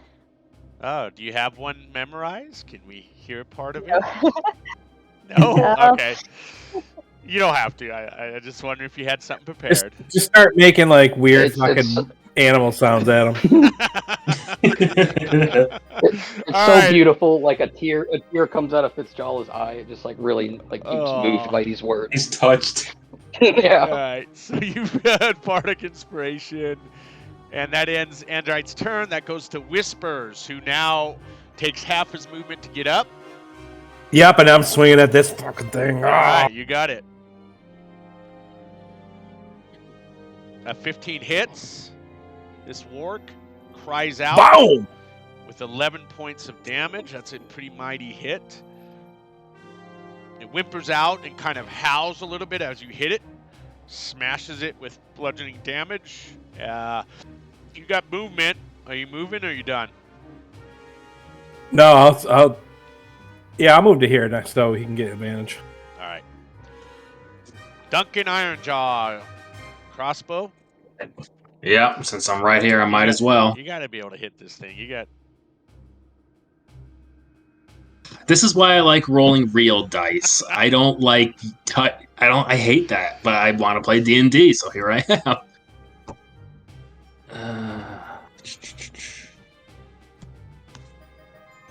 I swear to God, if I get another, He's Kevin Jr. if he keeps rolling like this. Yeah, don't. it only takes about 5 There years you to go. That's a hit. But That's a but massive I win. hit. Click on the word heavy crossbow to roll your damage. Okay, yeah, I remember that. Click on the word. Yeah, that says Yep, heavy in crossbow. chat. In chat. Yeah. Oh, I could. Yeah, it says that, but it says damage type instead. So Yeah, I've been clicking the name heavy crossbow this Wow. whole time. I just rolled 11. in purple. In purple. I just rolled 11, so I don't know. You try hitting your heavy crossbow again in It's chat. not on your character sheet, it's on the chat Yeah, sheet. in the chat. In the chat. Oh Click on God. the word heavy crossbow me- in chat. Okay, I'll let show you. me get back over there. Give me a second. No I problem. don't use my laptop very often. In chat. Okay. Magic. All right, so he does 9 points of damage. The bolt pierces the fur body of the ward. Blood trickles out where the bolt pierced. It cries out, but it's still living. Barely. Barely. Okay. Well, I'm gonna let's see what's underneath me right now. Anything of note? Nothing I could see. I'm just gonna stay put. Okay. Let me see why that's not. Your bolts aren't coming out of your crossbow here. Let me turn this. No, I've been editing them as I go. I just forgot to do it before. I'm at 17 now. Okay, I can fix it on your sheet where it does automatically. We'll deal with it another time. So we'll just keep playing. That ends your turn, and you're staying there. So this warg is going to attack the bard. Andrite Uh-oh. Okay. leaps and bites at you. 16, I believe, does hit you for 8 piercing damage. Roll me a DC. It does. Roll me a strength saving throw. Okay, let me subtract my HP real quick. Yep. Okay, 8 damage and strength save. Yes, please. Nope. So you fall prone as the attack hits you, and the strength of the warg pushes you down.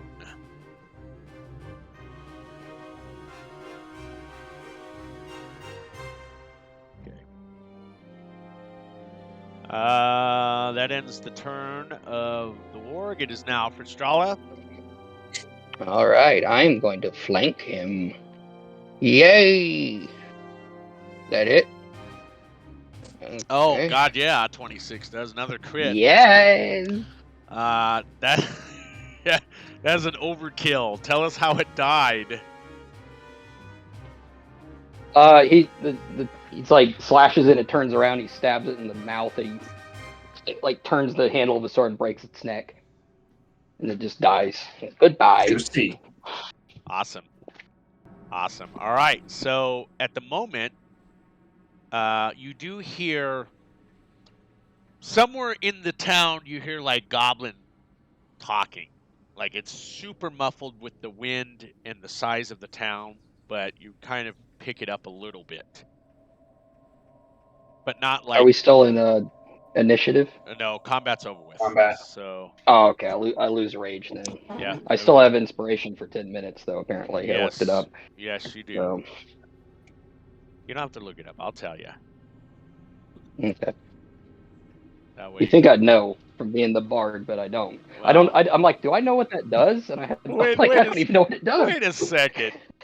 Yeah, that's right. You can play that bard that we the two. Yeah, I forgot. Two I forgot of what them it we is. have, and you still don't know. You'll get it though. I looked it up. Yeah. All right, so you've got bardic inspiration. You are able to pull yourself up after you were knocked down, but you got a pretty good nasty bite wound on you, Android.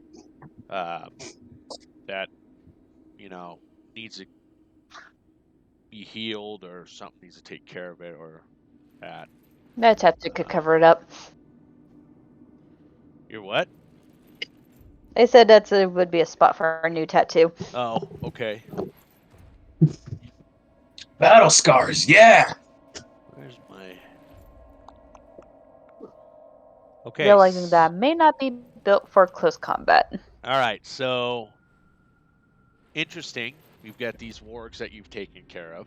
To the north, you see kind of like a farm or some kind of garden. To the south, to the north, there's a building here, but it looks almost like a temple type building here. But like you see boulders scattered throughout from where your vantage point is. That looks like we said earlier, you've discovered they must have been dropped. They've been dropped on some of the houses, some of the settlements, the buildings themselves. The temple doesn't look like it was dropped on, this temple here. You do see there's a path that leads behind the temple, assuming that possibly there's something behind the temple, obviously. But there's a lot of buildings. Still no sign of any villagers or any citizens of the town itself. Like I said, there's a huge, right here where the wargs were munching down on this slaughtered dog, there is a large crater in the ground. So you said, did these? I know these were the rocks that were thrown, right? That kind of appeared. I know Fitzgerald didn't understand that, but I'm just asking myself. Like Yes, they look like they were dropped out from high in the sky. So Oh yeah. How tall are they? the boulders themselves vary in different sizes, from 4 feet boulders to 10-foot boulders. Okay. Because I was Yeah. thinking of maybe being able to, depending on combat, being able to set my heavy crossbow down and just fire a little bit more accurately. Hoping. You know? Yeah, you could probably figure something like that. Maybe we can get an advantage from that if you want to try That'd be that. nice. Yeah, but they're like It's- between 4 and 10 feet big. The boulders are. So Okay. Fitzgerald is rubbing it, and he's looking at it. He's just can't figure it out. He's like, "How did these get here?" I heard something about this. Oh, My orders, I thought they were crazy. Yes. My orders were to investigate rocks falling from the sky. oh. Here they are. It's just unbelievable. He's gonna get real close to you, like he's gonna whisper, but it's like his voice sound doesn't change. He's like, "I fell from the sky," and he'll point directly up. I just slowly look at you like, what? You fell from the sky. Yes. That would I am explain a from- lot. Did you land on your head by chance? Yes. It's like me Yeah, see? he's like me and Rapata fell together. Fuck. Cough. All right. How deep I is slap the him on the shoulder gently. All right, come on, let's go. Oh. Yes. Come on, we're friends. Let's go this way. How deep is the crater? Grand. Oh, so you're investigating the crater? Okay, this Yeah. crater's pretty deep. Give me a intelligence check. So there's a couple things that you've known from something you might have read in the past about Nightstone. One of the things you definitely know, Nightstone got its name from a massive chunk of obsidian that once stood in the middle of the village square. You remember reading that the obsidian megalith had strange glyphs carved into it, and it radiant magic, but it's gone. It used to be where you're standing, where this crater was. It's almost like Someone took the Nightstone right, from took it out, Nightstone. took the Nightstone away.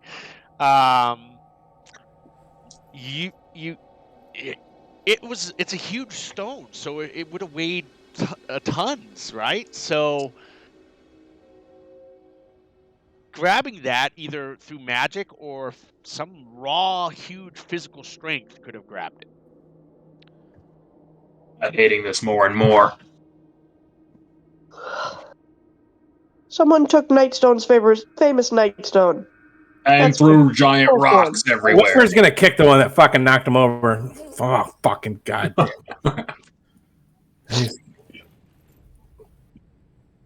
I don't really see anything anywhere else. Well, you've got. Is this a house? That's a temple. That looks to be like a temple. From it, from what you gathered, the shape of it is. It's not damaged, like some of the other buildings are. It looks like you could enter the building itself, because it's not been crushed. It's a wooden temple.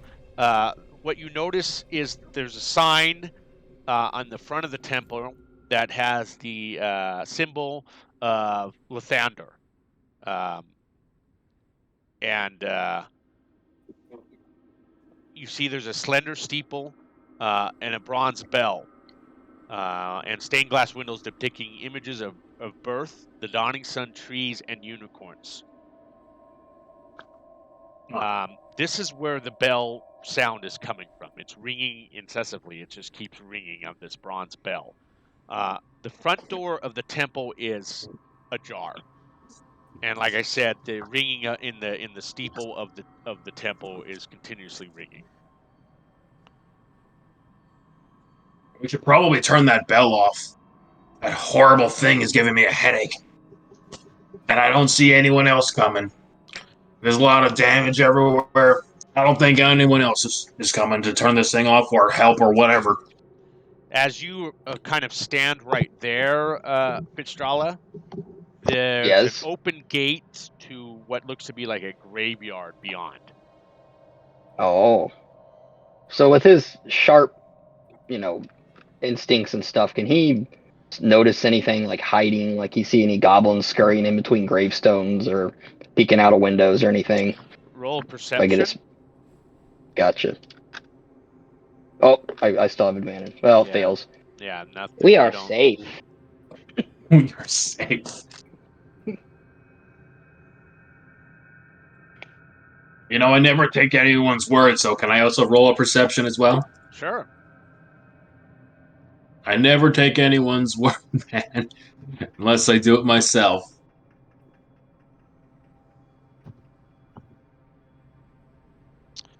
Yeah, the only thing you guys notice is that some of the stones have crushed a couple of the tombstones, but in the northeast corner of the graveyard, you see an above-ground crypt. But that's really about it. Doesn't look like there's any goblins hiding or scurrying about the tombstones or in the graveyard itself. But those are kind of the key points that you see. You see the above crypt in the northeast corner of the graveyard, and then just tombstones, and then some of the stones look like they've been dropped onto the tombstones, destroying them themselves. Without physically going into the graveyard and inspecting any of the graves, it's about what you can see. Personal Here's a funny- experience, I don't like stepping in graveyards. Heebie-jeebies, Here's a question: would Fitzgerald know what this graveyard is? Would he have ever seen anything like this? What would that be? Like insight to see? I think you personally haven't seen this kind of. This is all fairly new to you compared to what you've seen. Right. For your character itself. So all this is very new but interesting to you. You want to you feel like you need to absorb this stuff like a sponge because you've never seen a lot of this kind of stuff. Yeah. Gotcha. I guess I'll step up to here. Okay. One of the things, other than the ringing of the bell, again, there are no birds around that you hear or see. Other than back where you guys were standing, you heard muffled, like in the distance, goblins talking rather loudly. But that's really about it. Other than that, it's quiet. Other than this ringing of the bell right by you guys, that's just going on. Do we know that there were goblins speaking, or is it just do we know that some creature was muffling or whatever? Yeah, does any of you speak Goblin? I mean, there's a goblin here. Maybe the goblin may. Yeah, well, let's consult the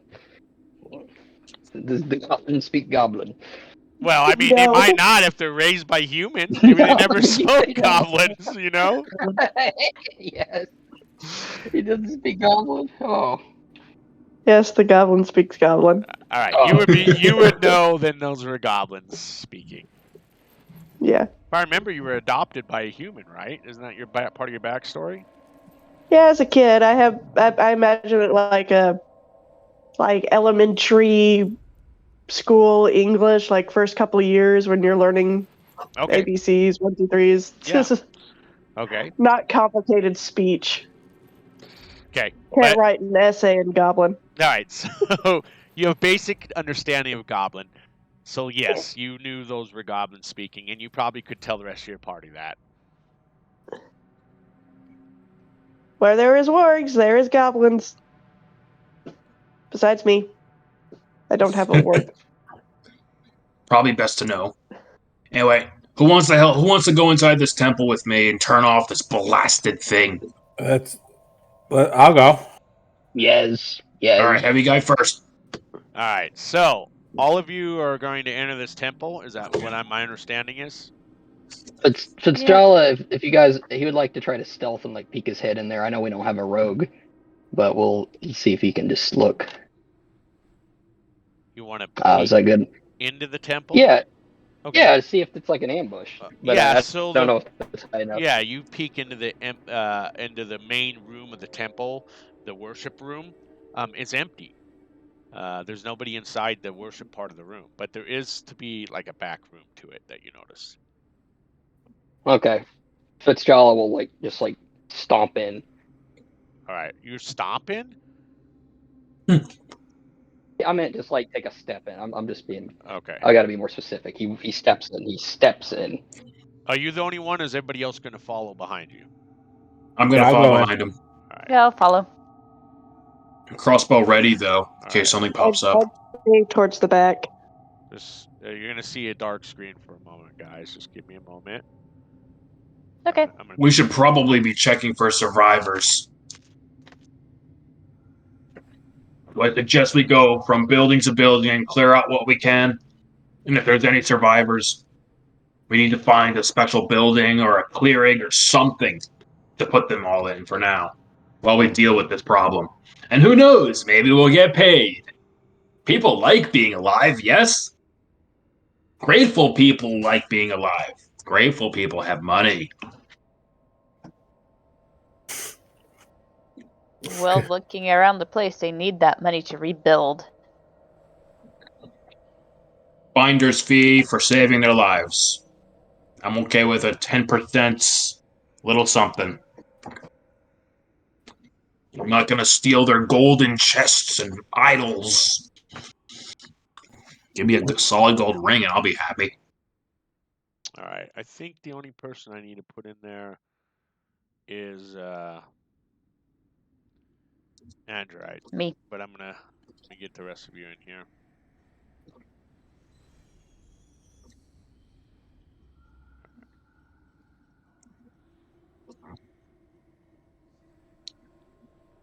Oops. Right there. All right. All of you. All right.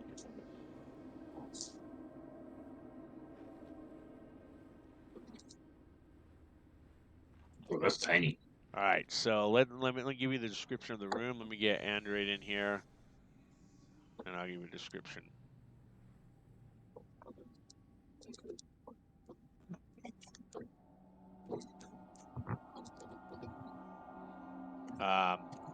All right, so inside this room here of the temple,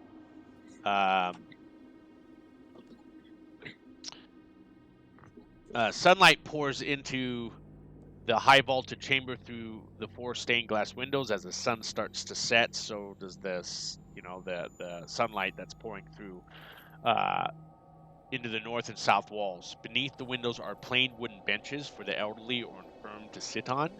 The room is mostly empty, otherwise standing against the back wall is a wooden pulpit with steps leading up to it. The floor of the temple is composed of dirt. Set to the west wall north of the pulpit is a half-open door, which is right here.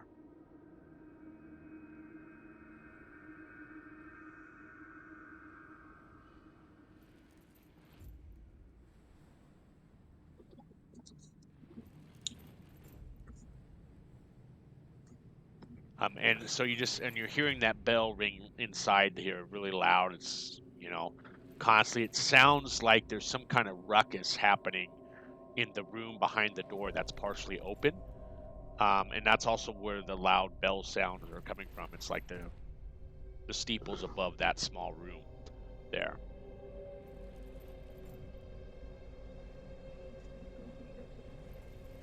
Anyone else hear that scurrying? Sort of not, I don't whisper it, but loud enough for people to hear it. Hopefully not loud enough for whatever is over there.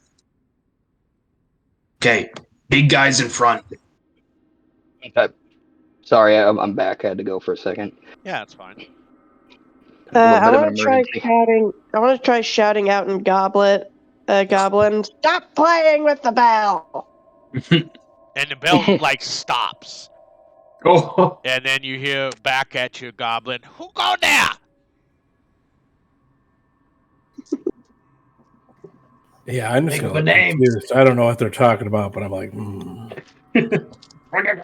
I also can't see a single thing in this map if I'm supposed to. Really? Oh, never mind. I found us. I was gonna say, really? Damn, how big is this place? It's a small temple, not very big, dirt floor.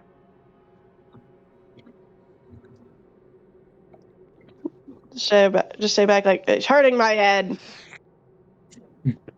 Who are you? You friend of Varric and Buto? Bido? Yes. I think you lie. Me too. Let's attack. And they come charging out at you. Rah! Everybody, let's roll for initiatives. that was good. Hey, quick question, just for the sake of weird technical issues. Uh-huh. On my laptop, I'm trying to make a taskbar go down, and it's not fucking going down to let me access the bottom sidey side things. How do we get rid of that? So if you've got, like, if Discord just popped, like, a picture up and it's orange, Yeah. that's why your taskbar is not disappearing. You got to look at whatever's, it's kind of telling you something needs to be looked at. And then once you look at that, the taskbar should disappear after that. What a fun thing to do. Okay. Yeah. Appreciate it. Yeah, you're welcome. All right, so we are in combat with And these. probably I'm just like, well, it was worth a try. Right? So with these two freaking goblins, one name is Varric, one is Bido, and they are ready to attack you guys. We're talking about taskbar. This right here. Oh, you can't get rid of that. Yes, I can. There's a way. I haven't been able. Well, it's not letting me access the things so I can move around so I can see the freaking map. Oh, you can move the taskbar to the top. Minimize too. that. Yeah, I know that. No. Look. I'll show you what I'm talking about. See? You know the little thing I can move down here? So I'm stuck looking at it like this. And I can't, if I increase it, oh look, I can't see it anymore. You could probably Google it later. Fuck. Okay. Well, I can sort of see my character, just for the sake of it. Is this me? Because this looks tiny as balls. Is this me right here? Oh, I can move it, so I'm assuming yes. You can use the plus, hold control, and like mouse scroll up if you want to make it bigger. Mouse scroll? Okay, well, hold on. Hold control and use your mouse wheel to scroll up. He doesn't have a mouse. Oh. I'm doing this a more complicated way. Hold control. It's not really working. Oh, this is fun. There's a zoom in thing on the side of the map screen. Yeah, and when I can't use it because the damn taskbar is in the way, and if I try to zoom in, it takes it off my screen. That's the problem I'm facing.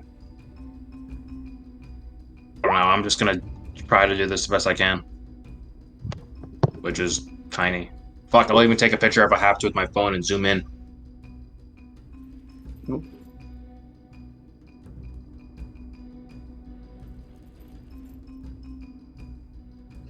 What? Try right-clicking on it. I did. This taskbar settings pops up, and I've been looking in the taskbar settings, see if I can make it go away, but it's not fucking going away. Wait a second.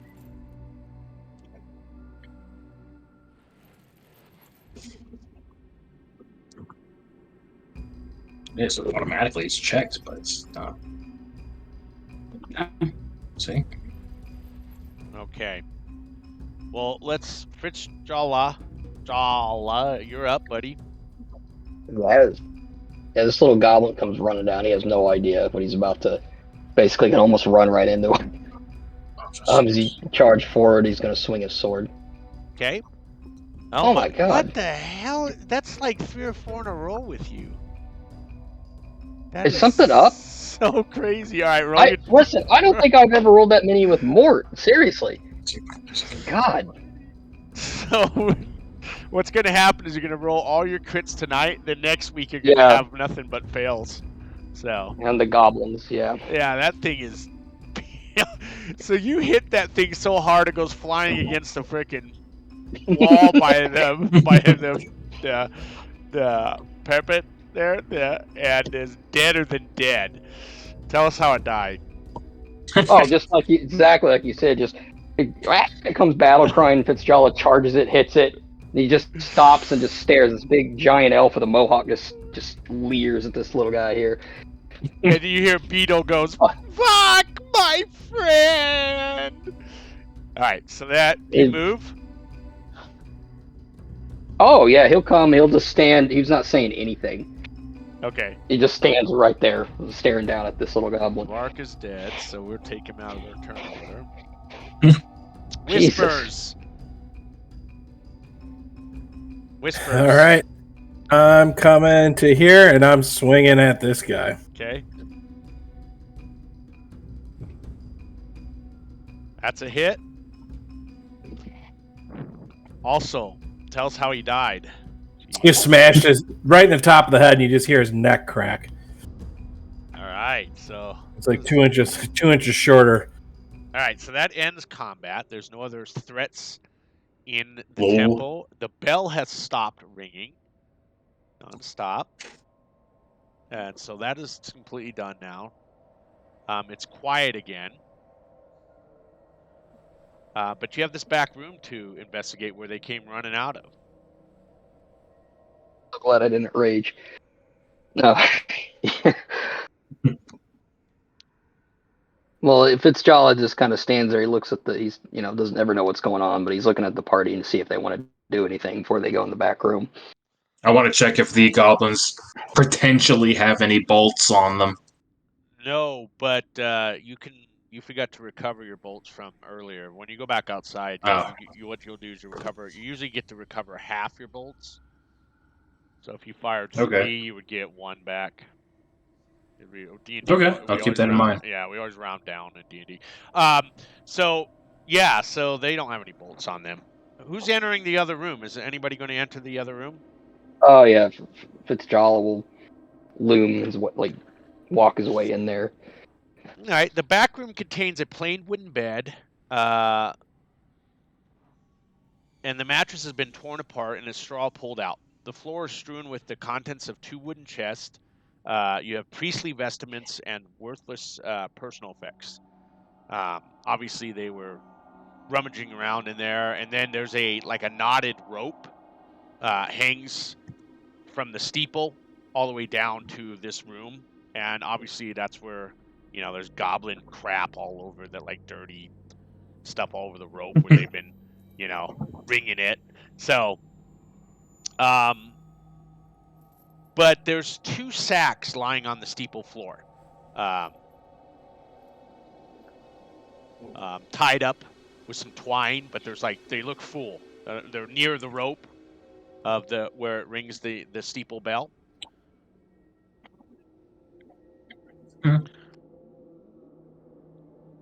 All right. Okay.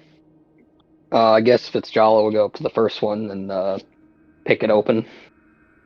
Pick the twine off. All right, so you open up the first one. You find there's 3 blocks of incense, a silver holy symbol that's shaped like a unicorn's head, and some stolen personal effects in the first sack. You kind of are assuming the 3 blocks of incense would be worth some gold. The silver holy symbol that's shaped like a unicorn's head definitely would be. And but the personal effects, the other personal effects, probably not so much. Probably not worth much, if anything at all. He's not taking them. He'll let someone else take them. He doesn't care. I think we should put those back where they belong. You don't mess with deities and whatnot, because that causes some bad juju. Okay. Was there a Juju. table out there where I guess all this belonged? Well, there's inside the bedroom too. There's some furniture that you could place that stuff on if you wanted to. You still have the second sack next to it. That you can look through too. Yeah. He'll look in that one next. The other one you open it has 3 empty vials in it, and an unlocked wooden pour box. Literally, it is written on the front of the wooden box, pour box. It's open Oh. and it contains 37 copper pieces and 15 silver pieces. Currency. Oh, don't. No, they eat it. No, I don't think he'd take it. Like he just is like completely oblivious to any of this. He would like probably go up to our bard and our goblin friend and be like, "Do you want that bad juju?" And he'll like point a thumb at it. He's not very greedy. He doesn't like loot things. I have enough bad juju with my family, so no thank you. Oh. I'll take the holy symbol unicorn then. I look very closely at Fitch, like, too much bad juju, and I explode. Oh. Oh. Boom. Boom. Yeah, There same is- things happens when I eat too much bangers and mash. I think we should leave the stuff and keep going. There's still much to do here. And I kicked one of the goblin corpses, like, stupid fool should have believed me. Okay, well, I'm still taking that unicorn pendant. Yeah, he'll Jala will whisper to like Sivo. He's like, "There is incense, fire." All right. Trying to like tell you like there's stuff in there. Who took the items? So did you leave the incense and the holy item? Yeah, or- Yeah, Fitzgerald didn't take anything. He's not like a looter. He doesn't care. He doesn't get it. No, Whispers takes the unicorn amulet, Okay. silver amulet. What about the money from the pour box? How much is there? Inside there was just some copper and some silver pieces. They roughly equaled 37 copper pieces and 15 silver pieces. No, I don't. I Leave want to. that. I just want the. What I want about the holy symbol. What about the 3 empty vials? Anybody want those? Oh, I'll take those. Yes. I like- No one's going to complain about missing vials. And the incense was left then? Well, it's shouldn't burning, be right? wearing- No. These are Here. 3 blocks of incense that have not been opened yet. Oh no, I'll take the incense too. Okay. So put that in your inventory. There's obviously some monetary value towards that stuff. So if you want to eventually sell it, there's No, I'm going to use it in my rituals. Oh, okay. Okay, that's fine. I am a And priest. that's really it for inside the Right temple back there. to It's the a door. small temple. And so All right, we go. Let's go. Let's go to the Alright, so next you guys building. all right, so let's get you guys Clear. We're gonna put you guys here Oh. and alright, who's all still here? Bad juju. Juju. I swear to God, you're gonna. I swear by the gods, you're gonna summon ghosts and demons at us for stealing from a church. Alright, just give me a He didn't moment. take anything. He took the. Didn't he take the unicorn amulet? No, that was Whispers. He didn't take anything. He doesn't care. Oh, Alright, Whispers. I'm talking to Whispers then. Yeah, I don't care. map's gonna be dark for a moment. I'm not good. I'm not evil. I'm just Whispers. Dude, I'm like, what was I? Like neutral, like lawful. Fuck. I don't remember my alignment now. Alright, it's let's take a 10-minute break. Let's get a bathroom break in. We'll get back here at 8:21.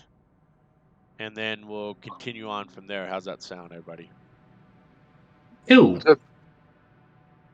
Sounds good. See you later. Did he just peace out? He was just like, "See ya." He needed to pee. He needed to pee bad, so we're gonna all take a bathroom break. Is what we're gonna do. We'll be right back. 10 minutes. All right. Okay.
All right. Everybody back? Yes. Yeah. Hello. I'm here. Okay. So, make sure everybody's back before we continue on. Bloop, bloop, bloop. I knew it. What was weird about yesterday, Joseph? Because you said it was a weird adventure or a session yesterday. Now, I do What know was weird that. about it was there guys dressed up like vampires. Oh. That completely like short like circuited my brain. Like seriously, I was talking to somebody about it today. I know, like, I don't know. I don't want to go on about it. I know, like, I'm not like in real life. I'm pretty pragmatic and logical, and that And we just got like our asses completely kicked. that completely took me off guard. That there would be people just dressed up like vampires. I would never have imagined that. That's what was like weird about it. We got our asses kicked. What's by even? the Yeah, I Underbelly was just about to Dog say that. What's even crazier is you guys got your asses whipped by him too. So Yeah, I don't know how many times mean- Spogbog fell doing that. I'll take the opportunity to say it. They were just standing in the door. I'm like, what? I thought we were going to hit him with the fireball, then run down the hall. That's what I did. And Brendan just like stood there. I'm like, what the fuck? But whatever. We got I'm through just it. glad it That's all that wasn't matters. actual vampires. Be more strategic with your fireball. That's all I can say with that The fireball was 20 damage on Morton Axe. Like everybody just stood in the doorway and got peppered with crossbows. We could have fought them 2 at a time. Yeah. But the strategy one on for that. the plus. Yeah, the strategy on that one was interesting. Yeah. What do you upload that? I'm gonna watch that one. I'm curious. Yeah, I should have it See what could have uploaded. gone better. I should have it uploaded after work tomorrow. Both of these, so we'll see. Kevin, you back? Oh yeah. What about Draconic Essence? Quiet. What's he doing? Bathroom? I'm here. Okay. I didn't realize I was muted. All right, so we're back. You guys. Speaking of booty. You guys come out of the temple.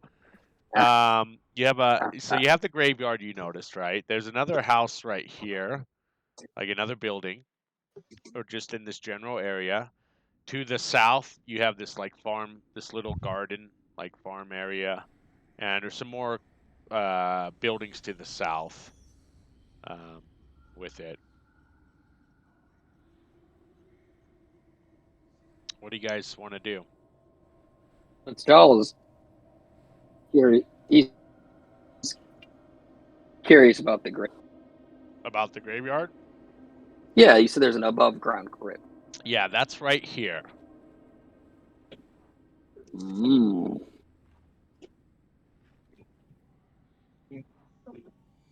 Was the rest of the party following him, or is he alone? I mean, Wait, how yeah, tall is the fence? it was behind him. Okay. The fence is about 4 feet high. Oops, I didn't mean to be on top of you. Okay. Yeah, he'll take a So- step forward. Okay. He's already done the perception. Are you going to look at any of the tombstones or anything, or are you just kind of walk around? What are you doing inside there? He's more interested in the crypt over here. But Okay. he can't really. I don't think he'd get much out of the tombstones. What building's this? That particular building there that you're looking at is the inn. Is the Nightstone Inn. There's a sign that hangs above the door that shows that it's the Nightstone Inn. This is owned by the dwarf that a couple of you are looking for to speak with. This is the Nightstone Inn there. I don't think anyone's. No. We have to investigate before we make any decisions. Yeah, I say everyone, come on, let's go in the inn. If no one's in there, it's free beer. Free beer? Fitzgerald's head just whips to alcohol, and can he just like top the fence? Does he need to do a strength or anything to that? Since it's so little, like he jumps over it. It's no. you Yeah. could probably. You could probably easily jump over that there with it. With that. He just gets right like in front of everybody. He's like, I want to be inebriated. He's good. He wants to go in. Okay. Yeah. Give me 1 second. We'll transfer over to the in.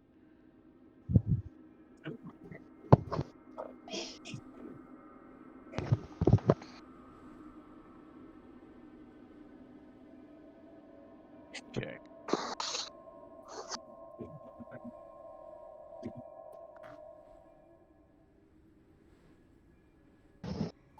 Yeah, 1 second.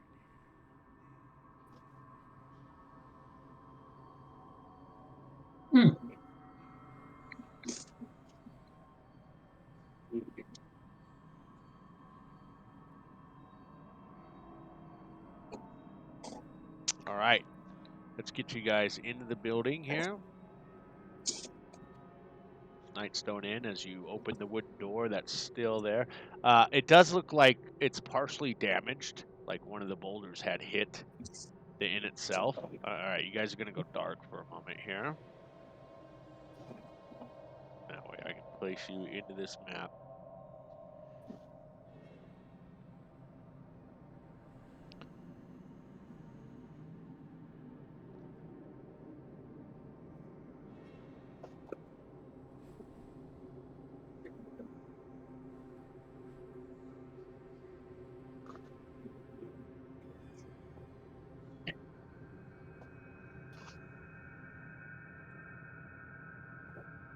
Okay, so once you enter the building itself, oh,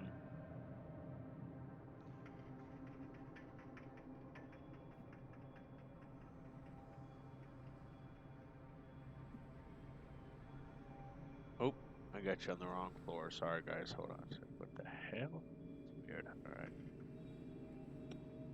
There we go. Down, down, down. There we go. Okay.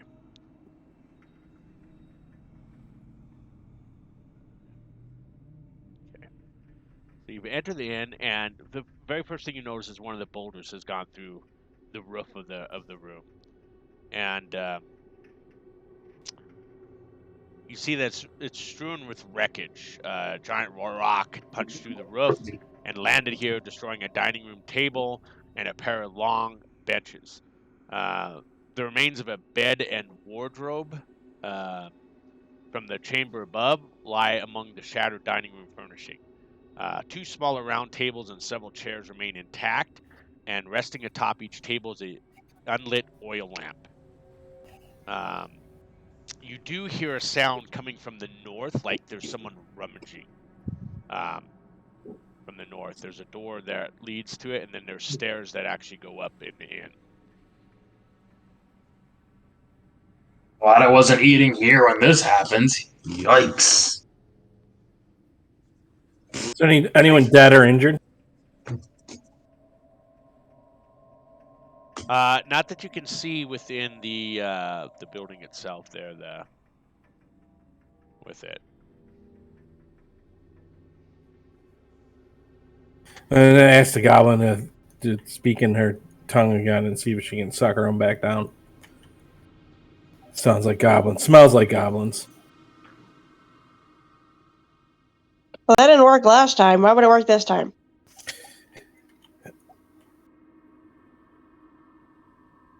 What? Mm. Talking Just to whisper, just staring at him, waiting for you to do it.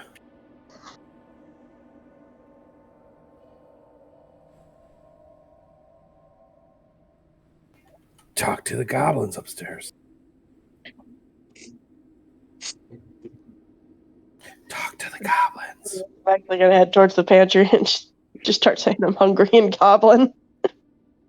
And then you hear a call back. Who go there? Sivo! Use one of the names of the other guys.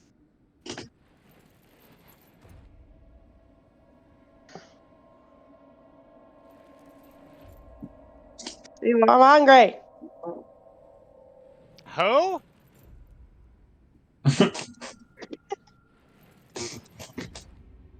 I'm going by my own name. Fuck it, Sivo. who is Sifo? I don't know Sifo. Sifo. Oh, hold on. Do I know a Sifo? Let me think. The Gum Gum. My name Gum Gum. You remember Gum Gum, Sifo? Oh my god. Fuck. That's Amber Vice. Go for it. Why? I Just just do have it. my It's more I fun. have my weapon ready. I'm just like, I don't know what they're saying, but I know some shit's going down. There is tension. Gum Gum look for food. You want food, Sifo? Sifo food? Gum Gum look for food. If I would love Gum Gum. Gum friend. Ah, I let Sivo in help Gum Gum look for food. Yes. So you hear the door unlock and open up, and you see another goblin in there in another partially destroyed kitchen. And he's rummaging through, and he looks at you and goes, why you look different? You look different. Why you wear clothes? Why you wear like human clothes? Why you smell like human? Are you... you... As soon as that door opens, I want to just fucking charge in there and try to swing at the first thing I see. Who's trying? You should have let him improvise. It could have been fun. All right, No. so you run in there and you start swinging. So I'll give you a surprise round. So go ahead and swing at him. And you just hear me just scream at the top of my lungs in a really high pitched voice. Okay. Ah! Like, Okay. And Gum Gum's like, wait! Ah! All right, so go ahead and swing your weapon. All right. 18. That is a hit. Go ahead and roll. Oh. Oh my God. So yeah, tell us how he died. I mean, this is one hit. Like- Just fucking like killed him. Baseball swing, it smacked his face and it kind of ripped his jaw off. Oh, okay. And the jaw goes Oh, it looks like flying mash- back. Just crushed. All right. So in this room, obviously, there's no more goblin in this room. Yeah, I'm gonna take this pilfered food. In this room, You just hear me. You just hear clear. when Gum Gum was in, More like gumbo. you see that there's a large sack that's like partially full of edibles. Oh, And edible. not that kind of edible. And We're like it when you need them. Oh, you see that the northwest corner of the inn and pantry was destroyed by a falling rock. Most of the kitchen, however, was undamaged. Set in the north wall is a stone fireplace, and the floor is covered with broken dishware and scattered utensils.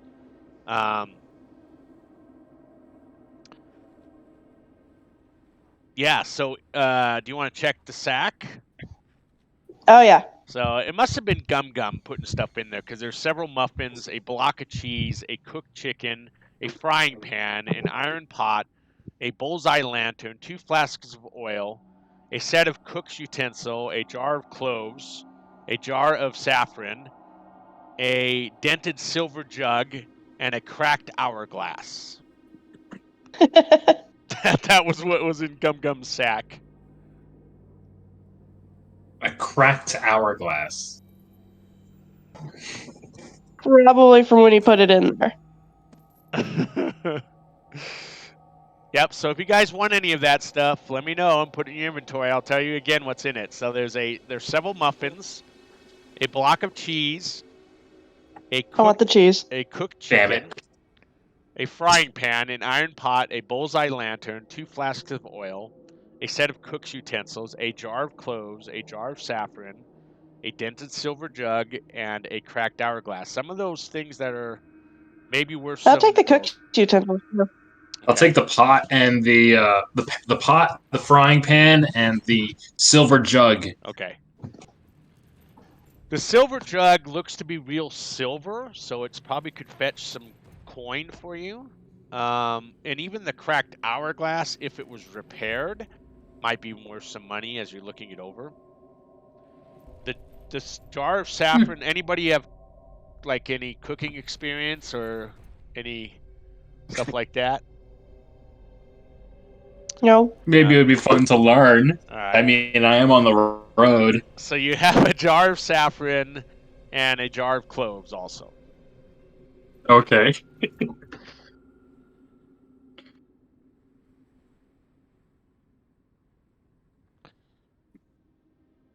Cloves. How do you even spell saffron? SAFFRON. Yeah. What? Everybody talk at once. So. S-A-R. No. Fuck, guys. SAFFRON. F-F-R-O. In. Like rock. In. Okay, I'm- jar of saffron. Ooh. I want to give Fitz the chicken. Give who the chicken? Fitzgerald's over here looking at this. Oh, I'm Fitzgerald. giving He's Fitz over the, here. I'm gonna bring Fitz the chicken. Okay. And you said it was a bent silver jug? You have a dented silver jug, but being looks Dented. like it's like full silver, it probably could worth some coin for you. Okay. Dented silver jug. Oh yeah, and the frying pan. And the pots. All right. Do you guys want to go head up the stairs or leave the inn itself? Is there anything in the Upstairs. wreckage he's standing on? Like anything, like any bodies, any people? No, nothing Like like he's- that. No. Oh, okay. Yeah. This is a little bit too empty for my taste as I'm shoving everything in my pack. Yeah, it seems There a should be little bodies. clean. Right. That's good observation. There's no bodies so far that you've seen. No humanoid bodies, no villagers, right? You've just found goblins and 2 orcs. The only thing that can come to mind, well, only few things. Wait, Sivo, are goblins, in general, don't get offended, but are goblins smart enough to take slaves and prisoners and whatnot? Hobgoblins. Hobgoblins? Hmm. And these are just regular goblins, right? Yeah. Okay, correct me if I'm wrong. Hobgoblins are big. Goblins listen to other goblins, yes, but do they have a tendency to listen to hobgoblins? Stronger usually means in charge. So- Yes. Let's keep in mind that it's possible that there is a hobgoblin boss around that may have taken prisoners or slaves or even food. They're counting them as food. Hobgoblin, Bugbear, anything bigger than goblin generally. Okay. It's just something to keep in mind so we don't get like a big surprise or whatever, because I don't. This is too fishy. There's no fish here. Fish lady. Daughter of fish. Let's Right. check upstairs really quick and continue our search. I'm gonna smell myself to make sure I don't actually smell fishy. Let's not even open it now. Can I even go up here? Alright, Oh. so you guys are going up the stairs? Is that where we're heading next? Trying to. Yeah, Fitzgerald will look at the hole in the roof though and whisper, "Rapata." Then he'll follow. I look back. What is Rapata? What is that? He's gonna make a fist and hold it up to his nose. But you already have a nose. Right. Why are you looking for your nose? No. He wants to play got your nose game. He looks very frustrated. Like it's just like he can't. Like, man, but like he's just like ah. And looks like he's about to rage. Everybody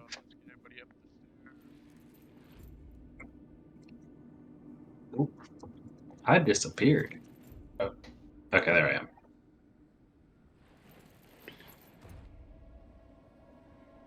Well, just in case, because I don't like being in cramped areas, I'm gonna take out my war pick, put my crossbow back on my back. Oh.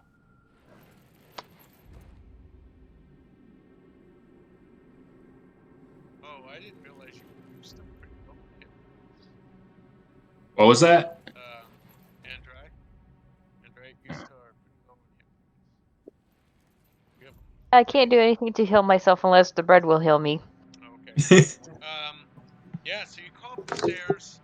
There are 4 doors, wooden doors, on this hallway where the staircase is at. I'm assuming they go to each one. You're breaking up. Yeah, you're breaking up really badly. I barely can make out what you're saying. Alright, so can you hear me now? Alright, so Yes. Yes. the hallway has 4 wooden doors in it. Okay. Fitzjala would go to the first, I guess, this nearest door and try to check the lock, see if it's locked. Pick a door, everyone. Okay. The This door one. are not locked. Yeah, we checked to, I guess, to see if the doors are locked. Yeah, Fitzjala will go in his. Alright, so the first door you're going to take... 10 points of damage. Nah. Yeah, the building collapses. No, I'm just kidding. Alright, so you open the door, and inside the door is a human, and she says, "Hey, don't take another step Nope, we got a live in one. here. Hello. I'm warning you. I don't want to hurt you." He's like, "Hello, I am Fitzjala Sergeant. Not come back. Don't worry, I man. will We won't hurt slay you. Oh, Oh my gosh. like he's getting worked up. Like he's like, this bitch wants to fight. I don't want to fight. I'm waiting for my group that I'm waiting for. I've been staying here in this Nightstone Inn since the attack, which was terrible. What can What you tell happened? us about the attack? Like, what happened? Well, you can see that rocks have fallen from the sky thanks to a cloud giant attacking the village and dropping these boulders on top of the village. Well, fuck. Okay. This is going to be a fun report. Yeah, Fitzjala's gonna ask her, like, did you see this sky boy? I did. It was a giant cloud giant. And as you look at her, you see there's like this snake coiled around her left arm. I'm peeking into the room. Mm-hmm. I hate giants. Okay. Who are you, miss? What is your name? My name is Kella Darkhope. I'm a traveling monk, and I'm waiting for the rest of my group to meet me here. Hopefully they will meet me at some point in time. You're aware that this place is still very much under siege, right? Like, Oh yes, I was trying to make my escape, but I was thwarted by the sudden arrival of the goblins. Which I don't think they have anything to do with the giants. they took advantage of the situation. They took advantage of the chaos to rummage and raid, and that makes sense. Yes, I think you're correct. Okay. Well, I wouldn't say this place is very sturdy, per se, but we're still investigating the general area, clearing out what we can find, and you're the first person that we've seen that's alive. So, what I suggest is we should go back out there. You should stay here. This is the closest thing I can think to any form of safety. And we should clear out the rest of the town. Okay, I will wait here like I've been waiting for the last few days. Days? How many days have you been here? 2 or 3 now, I believe. Gum Gum in the kitchen is dead. Yes, the goblin. I'm sure you have you eaten anything? Yes. There's a whole kitchen. I've have some rations I've been eating the last few days. However, I will tell you this. I believe the villagers were taken by the dwarf who runs this place somewhere away from when the giants attacked. So I believe all the villagers are no longer here. I think they were A shelter led, of some kind, perhaps. perhaps, yes. So the dwarf himself is not here, obviously, nor are most of the villagers. So I don't think you're going to find any villagers left in the town. Did you physically see them like leave the town, like across the drawbridge and everything? During the attack, yes. I saw them leave across the bridge, the drawbridge. Why didn't you go with them? You were waiting for your compadres to come? Yes, my group. Okay. Can I do an insight check to see if I believe this Sure. nonsense? Okay.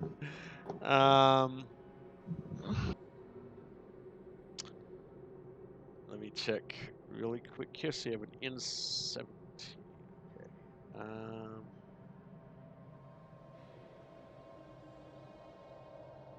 Roll a 17 or 16. That's a pretty good insight check. We will see. But against hers.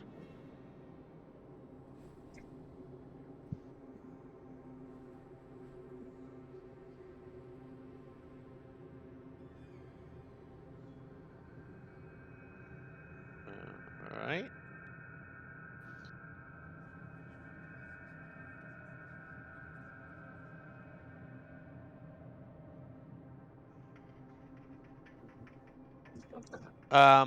Yeah, so you think she's probably telling the truth. You don't think she's deceiving you. Okay. But Stella's gonna he's looking at this. You said that she had a snake, right? She had a pet snake. Yeah, it's coiled around her left arm. Yeah, he's just he's not even listening to them. He's just staring at the snake like he's never seen anything like this. And he kind of leans back to kind of back around, and he's like, "Is it normal to carry a reptile?" Of course. This oh. Vicious. Of course. Some people do. Anybody want to give me a nature check? I'll let somebody do a nature check if you want. Oh damn! Loves animals. I think that's something he's good. I think it is. Hold on. Okay, hold on. What is mine? Fuck. Oh no, it's not. Never mind. Oh, you get 16. You know what? I have a +3 to that, so sure. Oh god. All right, so Pritchala, you met the DC on that. It's a flying snake that's coiled around her left arm. A flying snake? Yes. Would he have any indication of what they're used for? Because I think familiar. Yeah, you do. A flying snake can carry messages back and forth. Yeah, that's what he'd say. He'll nod at it or point at it for Duncan and be like, "Messages, mailman." Oh. Ding dong, got it.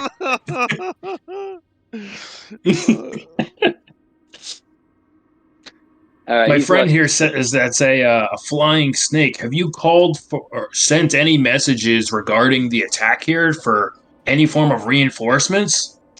No, I just got a message from my group a few days ago, and the flying snake brought the message for me. And now this is he coils around my left arm. So you can't send it messages yourself with the flying snake? I don't wish to take the chance with the goblins out. They could kill the snake as it's trying to send a message. Okay. That's fair, I suppose. Well, we cleared out a portion of the town. I'm still sure there's more, though. We overheard more mumblings and whatnot when we were coming in here. So let's go clear out the rest of these foul creatures. I apologize. And I just walk out. Okay, so does Walking everybody- right past Steve-O. Does everybody else leave? Yeah, Fitzgerald will linger for a minute and he'll say, "I am sorry. You are boring. I am leaving." And he'll just leave this lady. Okay.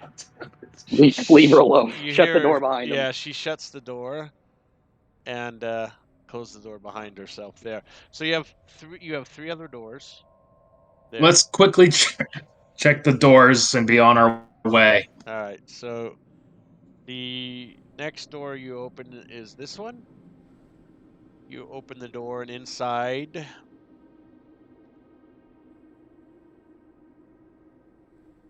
is a bedroom. It is a vacant bedroom that contains 2 beds, an empty wardrobe, a desk, and a matching chair. An oil lamp sits on the corner of the desk, and another rests on a small table tucked between the 2 beds. There's a bearskin rug that lies on the floor. And I have that rug. You want to take the rug? Yeah. I'll use it as a cape or a cloak or something. Fine, you can pick it up. It's pretty heavy. We'll say it probably weighs 10 or 15 pounds. You roll it up. I am okay with this. So, all right. So put that in your This inventory and add 10 pounds to your inventory from it. What now? This is where it's hard because I'm used to playing a wizard and barbarians are stupid. I have a good idea, but I don't know if he would come up with this. Do I need to roll something to do this? Well, just tell me what your idea is out of character. So you're saying that there's like oil, right? We found Oil. some empty vials. Could we like So harvest, like dump the oil in the empty vial and have some like oil we could throw in combat and You light some?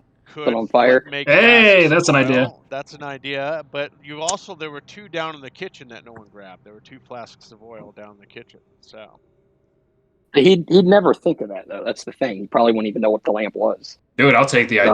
idea and use it myself if I have to. Yeah, do it. Yeah.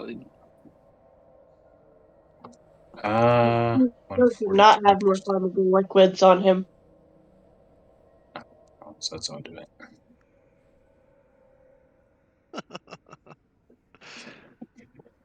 Well, you could have. Mort, I'm really surprised that you played a barbarian. To be honest with you. Yeah, I was gonna be a fighter, but like the more I develop the character, like he gets angry easy. I'm like, he should be a barbarian.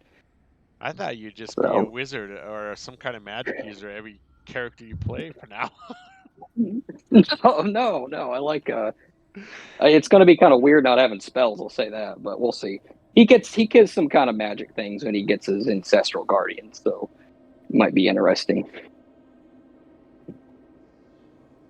I don't They're know what not- it is. right. Probably the end of this adventure. She can stay here if she wants. So let's get out of this fucking. Can I take Wait. the oil then? If he's quote unquote not smart enough to come up with the idea, I guess. Yes. Yeah, I'll you take can the oil. You can take it if you want. I'll let you do that. All right. And for the sake of saving time, could I just say I took the other 2 down there so we don't gotta roleplay all that? Yeah, that's fine. We'll say you took. Okay. it. All right. Oh. All right. Inside this Uh-oh. room is It's a big hole. yeah. Most of the furnishing in this room were destroyed when a rock flattened the northwest corner of the inn.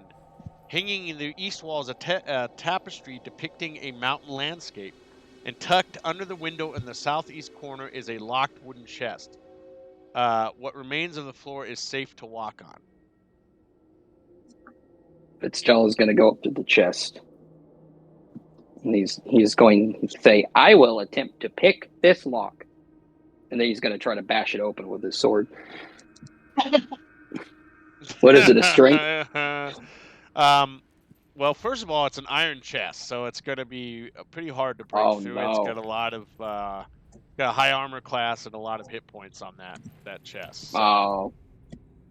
Well, he can't do it then. He you can try. makes himself if look you want, stupid. but I don't. Then his sword will break and he'll be running around with the. I guess he's got I hope so. Oh no. Okay, he'll like open, I I guess. Like he thinks he's good enough to do it. You're gonna hit it with the So sword? he, unless anyone. So I. I have thieves' tools. Oh yes, yes. Well, by all means. Yes. Yes, he starts Are like you chanting proficient in those thieves' tools? I don't know. All right, hold I'll on. let you use them, but at a disadvantage because I don't think you're proficient. Oh wait, with it. hold on. Check Oh, first. I do have tool proficiency. Got The only reason I knew I had it was because it's in my tool proficiency. I think he can. We'll talk about that later. He's got something where he could be proficient, and it's like a racial trait, but he has to do a long rest first. Let me roll, you bastard. Oh wait. Input value. Dexterity? Yes. Ta-da! Oh yes. All right, you are able to open the lock. I hear him say that and pull out the sword. I'm like, no, me. No. The top of the chest kind of pops open a little bit. You want to open it the rest of the way? Yeah. Inside the chest, you see a suit of chainmail sized for a dwarven helm, a leather bag, and a potion Ooh. of some sort. Ooh. The helmet sounds nice. Do you got chainmail already for your fighter? I think I do, but the helmet, no. Yeah, put that helmet on. Let me check my thing. Do I get an increase to the AC if I take the helmet? Not this dwarven helm, no. Wow. I'm gonna see if it's magical chainmail. Oh, that'd be cool. There's nothing. I'm like, check there. I'm gonna start Well- rolling it up and packing it for backup chainmail. Okay, and then there's a leather bag inside there, and a potion of some sort. I'll take the potion. Okay. Put it in my bag to identify later. Okay. Then Yeah, what's I'll the- use the leather bag to stuff the chainmail and carry it around. All right. As you open the leather Yeah. bag to stuff the chainmail in it, you find 45 gold pieces Oh, and 2 gemstones. ooh. As a dwarf, you look at the gemstones carefully, and you determine each gemstone's worth 100 gold pieces. Ugh.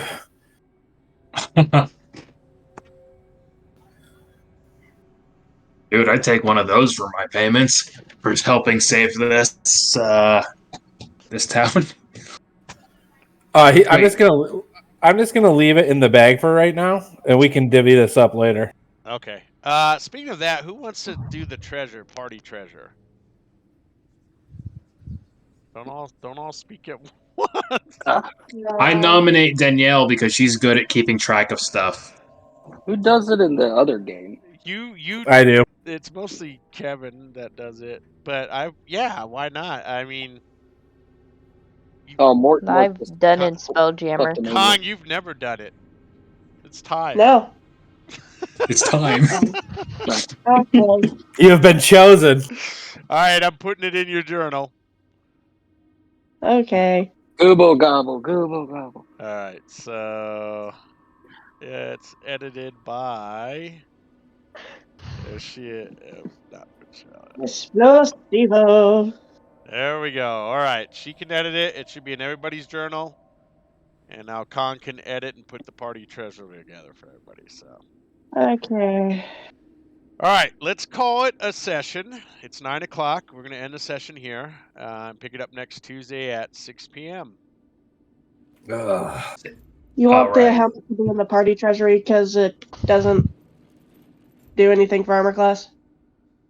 What doesn't? The helm?